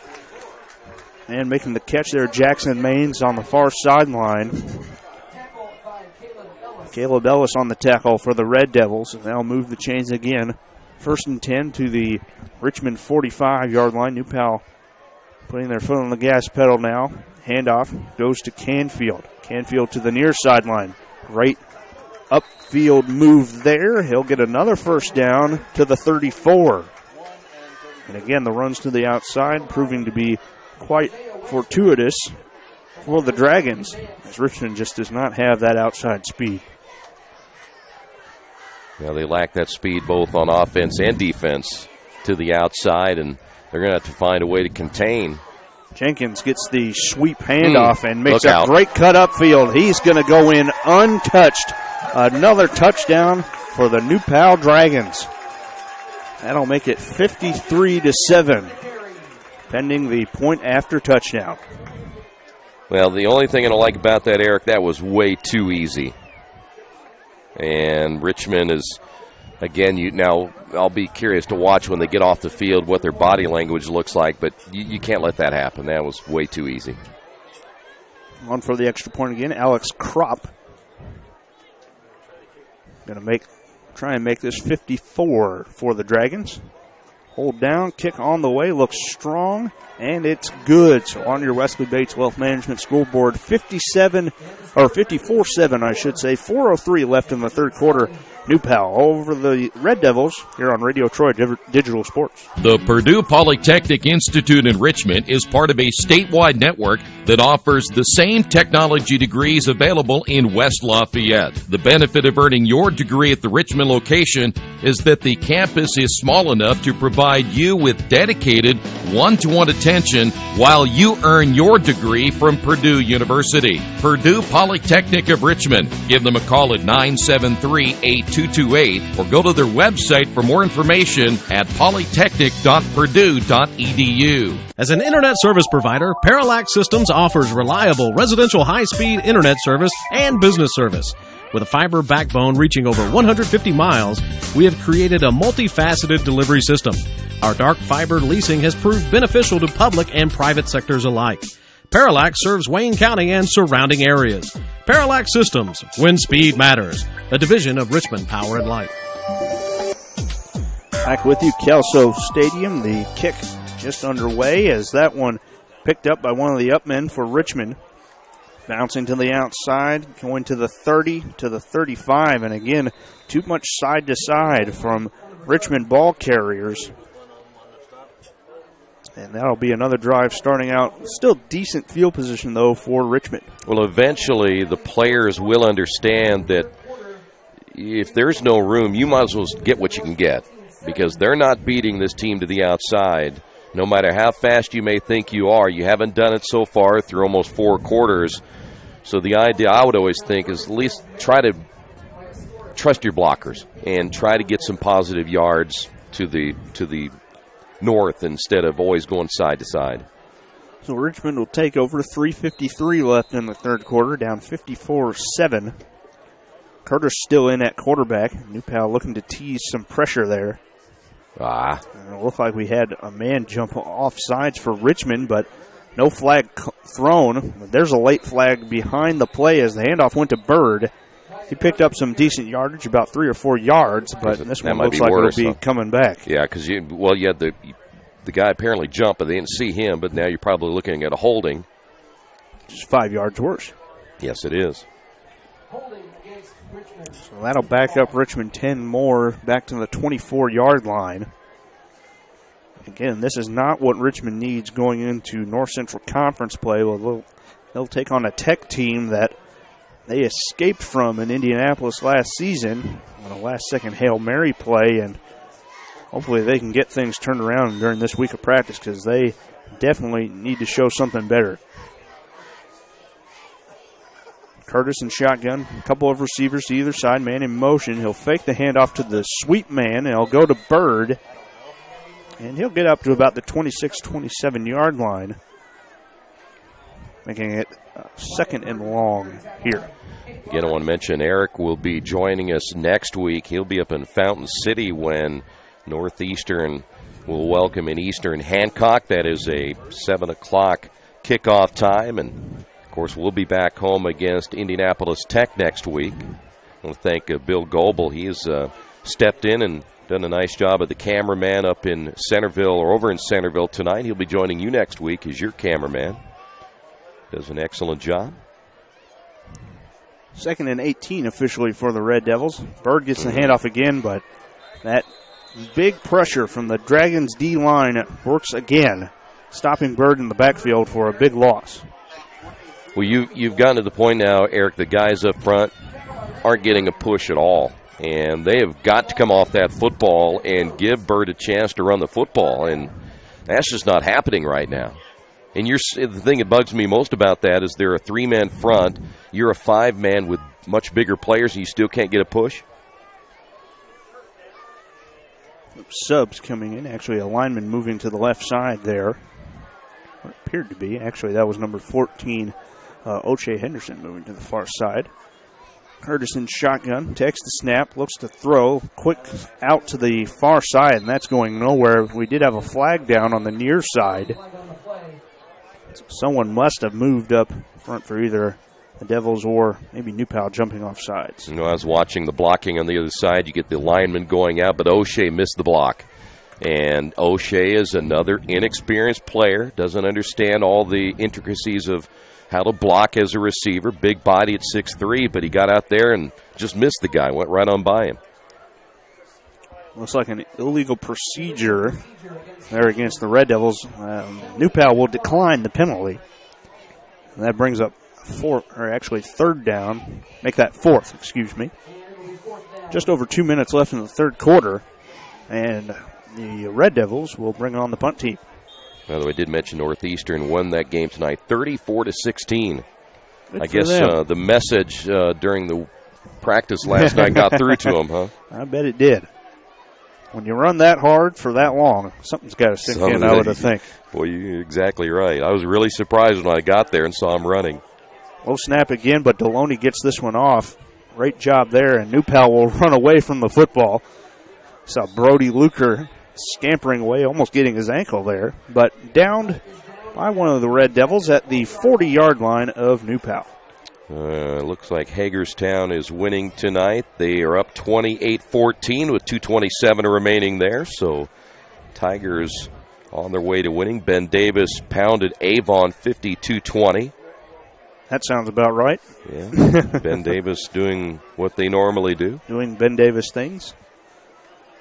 Kokomo must have won tonight, 322 yards of total offense, 180 passing, and 142 rushing. That's good balance. Yes. Newpal with the trips to the right. Handoff goes to Canfield again off the left side. Keeps good balance there, and then just to get up to about the 48-yard line. Gain of 8. They'll bring up second and probably a short 2 or maybe a long 3 there. You know, last week we mentioned Jackson Haynes, the nose guard, had quite a few stops, but so far he's been held in check tonight for Richmond. Haven't called his name at all.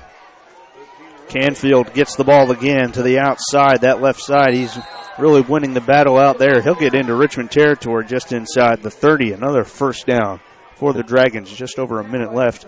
They're going to try and score here before the third quarter is over. Yeah, I think the reason I haven't said Haynes' name very much is all the plays keep going out to the outside. So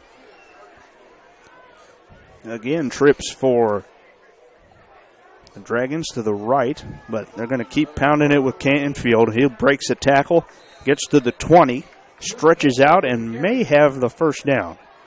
If anything, he may be just about a half-yard short.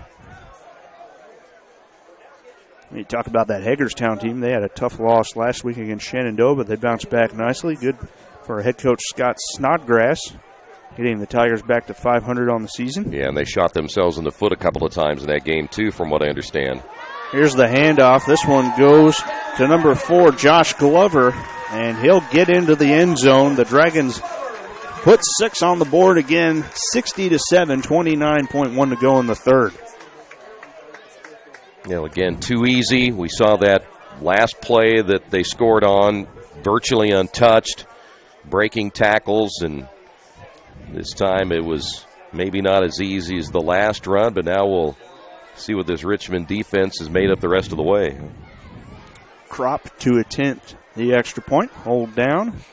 Kick looks tried and true. It is good. On your Wesley Bates Wealth Management scoreboard, 61-7. New Palestine High School on top of Richmond here late in the third quarter on Radio Troy Digital Sports. New Vision Sports is a training program that focuses on the training and improvement of this serious-minded athlete, including all ages and skill levels. From creating customized workout plans to providing ongoing motivation and support, New Vision strives to help you achieve your training goals. Their trainers use a variety of effective workout plans based on your specific goals. New Vision Sports, 977-5831, or go to their website, newvisionsports.com. That's New Vision Sports with a Z.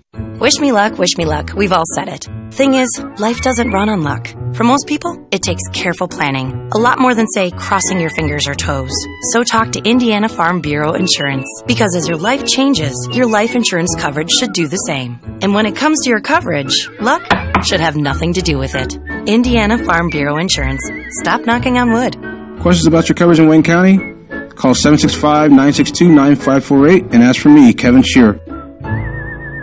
Line drive kick picked up by the Red Devils. Return out to about the 25, just past that to about, well, let's say the 28-yard line. That'll be Deloney on the return there.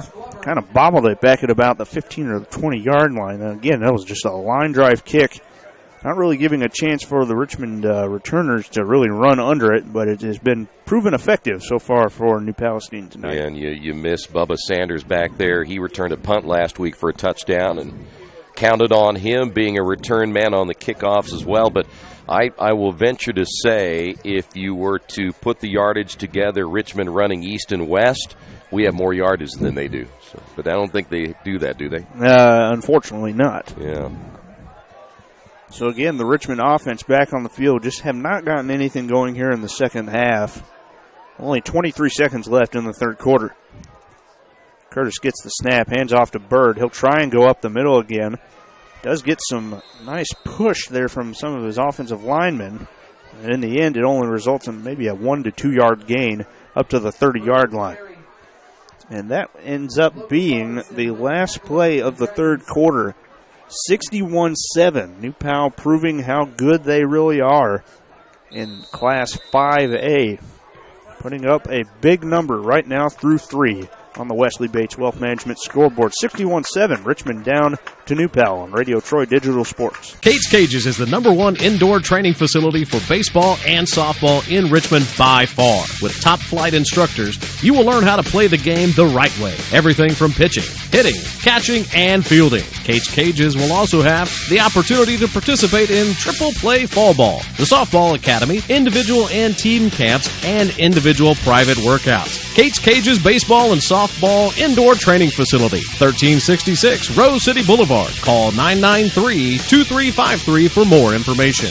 Hello, my name is Kyle Schwarzkopf. I'm the manager of Kyle's National Road Auto and business in Richmond since 1979. We employ ASE certified technicians and we have over 80 years of experience. We work on all domestics and most European and Japanese cars. Give us a call at 966-1555. Kyle's National Road Auto Service. My name is Kyle Schwarzkopf and I approve this message.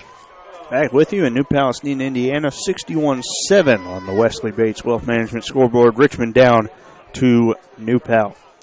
Well, Troy, at this point, I think Richmond, all they're looking forward to is just getting out of here and going to next week back in Leibolt Field, where they'll take on the Indianapolis Tech Titans and start off NCC play. Not really a whole lot of positives going, especially here in the second half. Yeah, and then the other thing, make sure you don't get any of your key players injured because you've had a couple of them already to see that play run for Wyatt Bird up the middle. So you're right, 2 keys. Number 1, don't have injuries. Do something positive here in the fourth quarter to give yourself a little bit of momentum going into next week. They're going to move the sticks on that carry by Wyatt Bird. So that's a first down for the Red Devils at the 38-yard line. Trips to the far side this time. Old man down here to the near sideline. Curtis working with Bird to his right in shotgun. Curtis calls for the ball, gets the snap, hands off. Bird to the outside, makes a man miss. Still on his feet. Great balance from Bird, and he's very close to another first down, maybe a yard shy, up to the 47, maybe 48-yard line. Well, you said it earlier, too, Eric, is that see if we can run this guy a little bit. You know, I think he had a great game last week. They didn't run him very much late into the overtime as well, and I just think he's a guy that's going to get you some positive yards, but, you know, those 5 guys up front need to keep doing their job. It's Deloney, Snediger, and Henderson to the far side in the trips portion of the offense. Curtis hikes his left leg, takes the snap, hands off to the sweeper. That one's going upfield for a good gain and a first down into New Pal territory. Carry there by Tremel Carpenter. That's up to the 42-yard line of New Pal. Yeah, Carpenter able to get some yardage. He's one of those guys that hasn't played a whole lot of football, and he's still understanding what it takes to not only try to win football games, but play that position. And he had some good catches last week against Connorsville in the passing game and was able to make some moves after having a few mistakes there early on against the Spartans and really bounced back and had himself a nice game. This time they'll go trips down to the near side of the field. One man lone out there up top, but he's in motion now. That's Deloney. He'll get the jet sweep this time. Makes a nice cut up field. Still on his feet, just shy of the 35-yard line, down to the 36. And it'll be second and short here for Richmond. You know, Eric, one thing about tonight, too, is I think you just at this stage, you need to let your hair down a little bit and just go out and play. You know, just, run as hard as you can. Not that they don't earlier. Block things you need to do and just loosen up a little bit because you have no chance winning this game, but you have a chance now to do some good things here in the fourth quarter. I don't care if they have the second team in, third team in, or we're in there. Do something positive. Well, if they got me in there, I'm definitely against IHSAA regulations, I'm pretty sure. We might sneak you in a uniform. Here's the snap. Handoff goes to Bird, and he is upended hard. His forward progress is only a loss of 1, but he got driven back to the original line of scrimmage back at the 44. Well, did I just say that those guys up front? I just think Richmond's offensive line, the 2 tackles, your 2 guards, your center, sometimes, and I really pick on the 2 tackles more than anything because of their size. I just think they ought to be pancake blocking more people, and just need a little bit more out of those guys. That'll make it 3rd and 6, 8:45 left in regulation. Richmond trying to get some positives out here in the fourth quarter. Curtis will take the snap, hands off to Bird. He'll try and cut up the middle, get about 2 or 3, but it'll still be fourth down from the 36-yard line.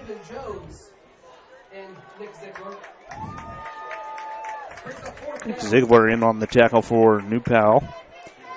Fourth and about 3 here, or 4, I'd say. And Richmond will go for it. Curtis again with trips. 2 men in the slot. Trying to get him with the hard count. Now looks back toward the sidelines. 10 on the play clock. Just under 8 minutes on the game clock. Curtis takes the snap. In hands off to Bird. He's trying to find a hole, but he gets the first down. Good run there by Wyatt Bird using his vision and getting up to the 32-yard line for the first down. That was a good change of direction by Bird. Started right, made that cut off maybe one step and got to the left. But these guys on the left side get down there, block those linebackers, give him a chance to get some extra yardage. So 1st and 10 again for the Red Devils. Down to the New Palestine 32-yard line. 2 receivers on either side. That's Deloney way to the top there on the far side. Man in motion. He'll get the handoff. Makes it cut up field. Richmond on this drive, Troy, looking to do a better job of that. Cutting up field once they see a hole. Yeah, and that's the key. You're not going to get any yardage going that way. I'm talking about east and west, but they'll give you a little bit of yardage if you go north and, well, north, not south. So the more north you go, the more yardage they'll give you. It's a pretty simple thing, but you got to get the blocking, and sometimes it hasn't always been there. But again, your mindset is, let's get north. Carry there was by Stephen Huber on that last play. Makes it 2nd and 5. Ball marked down on the 27. 6:40 to go, 61-7. New Pal with the lead. Herter sends a man in motion, gives him the handoff, and again, another good cut upfield, very close to the first down, maybe about a half-yard shy. That was Deloney. And depending on where they mark this, they might move the chains. But it looks to be short by about, actually, no, the head referee is going to signal for the first down. First down, Richmond. And again, another good drive here for the Red Devils. Probably their, well, I would say their second best sustained drive so far in the ballgame, aside from that touchdown drive. And I really thought maybe at that time they were going to get things rolling a little bit. But it just hasn't been consistent enough. Curtis calls for the snap. Now he'll roll out to the right, looking to throw. Has a man open. Good catch out there on the far side. It'll stay in bounds. It looks to be about maybe, again, very close to another first down. That one went to O'Shea Henderson on the far side. It's just inside the 15-yard line. And you're seeing Brandon throw the football a little bit better, too. I think that as he continues to mature as a quarterback throughout the year, he'll get better and more confident in what he's doing. And, you know, his first game as a varsity player last week didn't go as well as he had hoped, but you see he's improving. He's got spread with the 3 receivers to the near sideline this time. Man in motion from the far. Gets the handoff. I believe that's Deloney again. Again, makes a nice cut. Picks up the first down to the 10-yard line. It'll be 1st and goal for the Red Devils. Well, I think this is a big drive. Even though the Red Devils have no opportunity to win this ball game, this is big just to, again, from a standpoint, let's get in the end zone, get something positive right here. We can go back and look at the film and see what we did on a drive like this and use it. I know it's not, I mean, it's all academic right now, but I think that you've got to find something in a high school football team or any team that you have to find something positive to use. Send a man in motion. The handoff will this time will go to Bird, trying to cut up field. Still on his feet, but he'll get driven back. Forward progress was stopped at about the 6 or 7 yard line. And again, the team speed of New Pal has been off the charts so far, and they just have a nose for where the football is going. Yeah, and they've got guys that are now in there as the backup players that want to show that they deserve more playing time. We hear that all the time, and I would too. I'm giving 110% effort because I want to play next week when it really matters. Ball down at the 7, 2nd and goal. And that was Huber on the last play getting the sweep handoff. This time it'll be Curtis rolling right to throw. Has a man, but it's bobbled and dropped. There were 2 receivers in the area. One was trying to cut back toward the goalpost. Another one was heading toward the pylon. Is that O'Shea? It looked to be O'Shea Henderson, yes. Well, I like him together with Jones, again, just because of their size. But, again, they're 2 players that just haven't played a whole lot of football. I mean, you got guys that aren't running maybe the correct routes the way you'd like to see them run. That'll come eventually. And then when as a quarterback, you'll have more confidence throwing to those guys, too. Sometimes you don't trust them. This time Richmond goes with 3 receivers to the right side of the line. And this time Curtis again rolling right. Flag on the play. Throw went out to Henderson and ball was caught, but will be short of the goal line. We'll see what this flag is, but I think nonetheless, if it is against Richmond, they'll look to decline the penalty and make it 4th and goal. Calling an illegal procedure there against the Red Devils, and will decline the penalty. Brings up 4th down. Looks like the ball will be marked at about the 7 or 8 yard line. Only 3:52 remaining here in regulation. Again, Richmond trying to get one last positive out of this drive here and try and finish it off with a touchdown. They'll go with 3 receivers to the left, 1 to the right. Bird is the running back to the right of Curtis in shotgun. And down on the near sideline is Snediger. Curtis throwing toward the pylon. That was over the head and out of bounds. Well, I like it, though. Let's go for it. And that is O'Shea Henderson at 6'3". Let him go up and try to get it. Got turned around a little bit on the football, but at this stage, let's see if he can get it in the end zone and try to get some points out of it. I want to mention Tremaine Brown is watching us in Korea. Oh, wow. Woke up at 8 a.m. to watch the game, and I know it's not going quite the way we'd hoped to, but that's the advantage of having Radio Troy available in Korea. Absolutely, yeah. So thanks for joining us, and hopefully by next week we'll have some better news. Yeah, that's right. Again, next week Richmond will be back at Leibolt Field taking on the Indianapolis Tech Titans when they open up North Central Conference play, as will the rest of the North Central Conference. Titans, by the way, have a huge lineman. Ooh. Now, I don't remember what his name is, but he's about 6'5", 6'6", 300-some pounds. That man will get the job done for you. Ugh. New Pal, again, picking up the football with that turnover on downs. It'll be Ely with the carry, but he doesn't get very far, maybe only about a yard or so. Again, with 3:15 left, again, if you're the Red Devils here, just try and get a stop, maybe give your offense one last chance to try and do something down the field and get some more points on the board. Yeah. They'll go with 2 receivers to either side. Again, that's Raudebush in at quarterback now. He's the backup to Neely. And he's also the team's punter. He picks up positive yards, makes it about 3rd and 2 now. Looks like the ball just went past the 15. You know, we talk so much about it, and we have tonight a lot about where this program is, and you've all got to remember that this was a program that had very few left in its hub league. The middle school program, it was not good at all.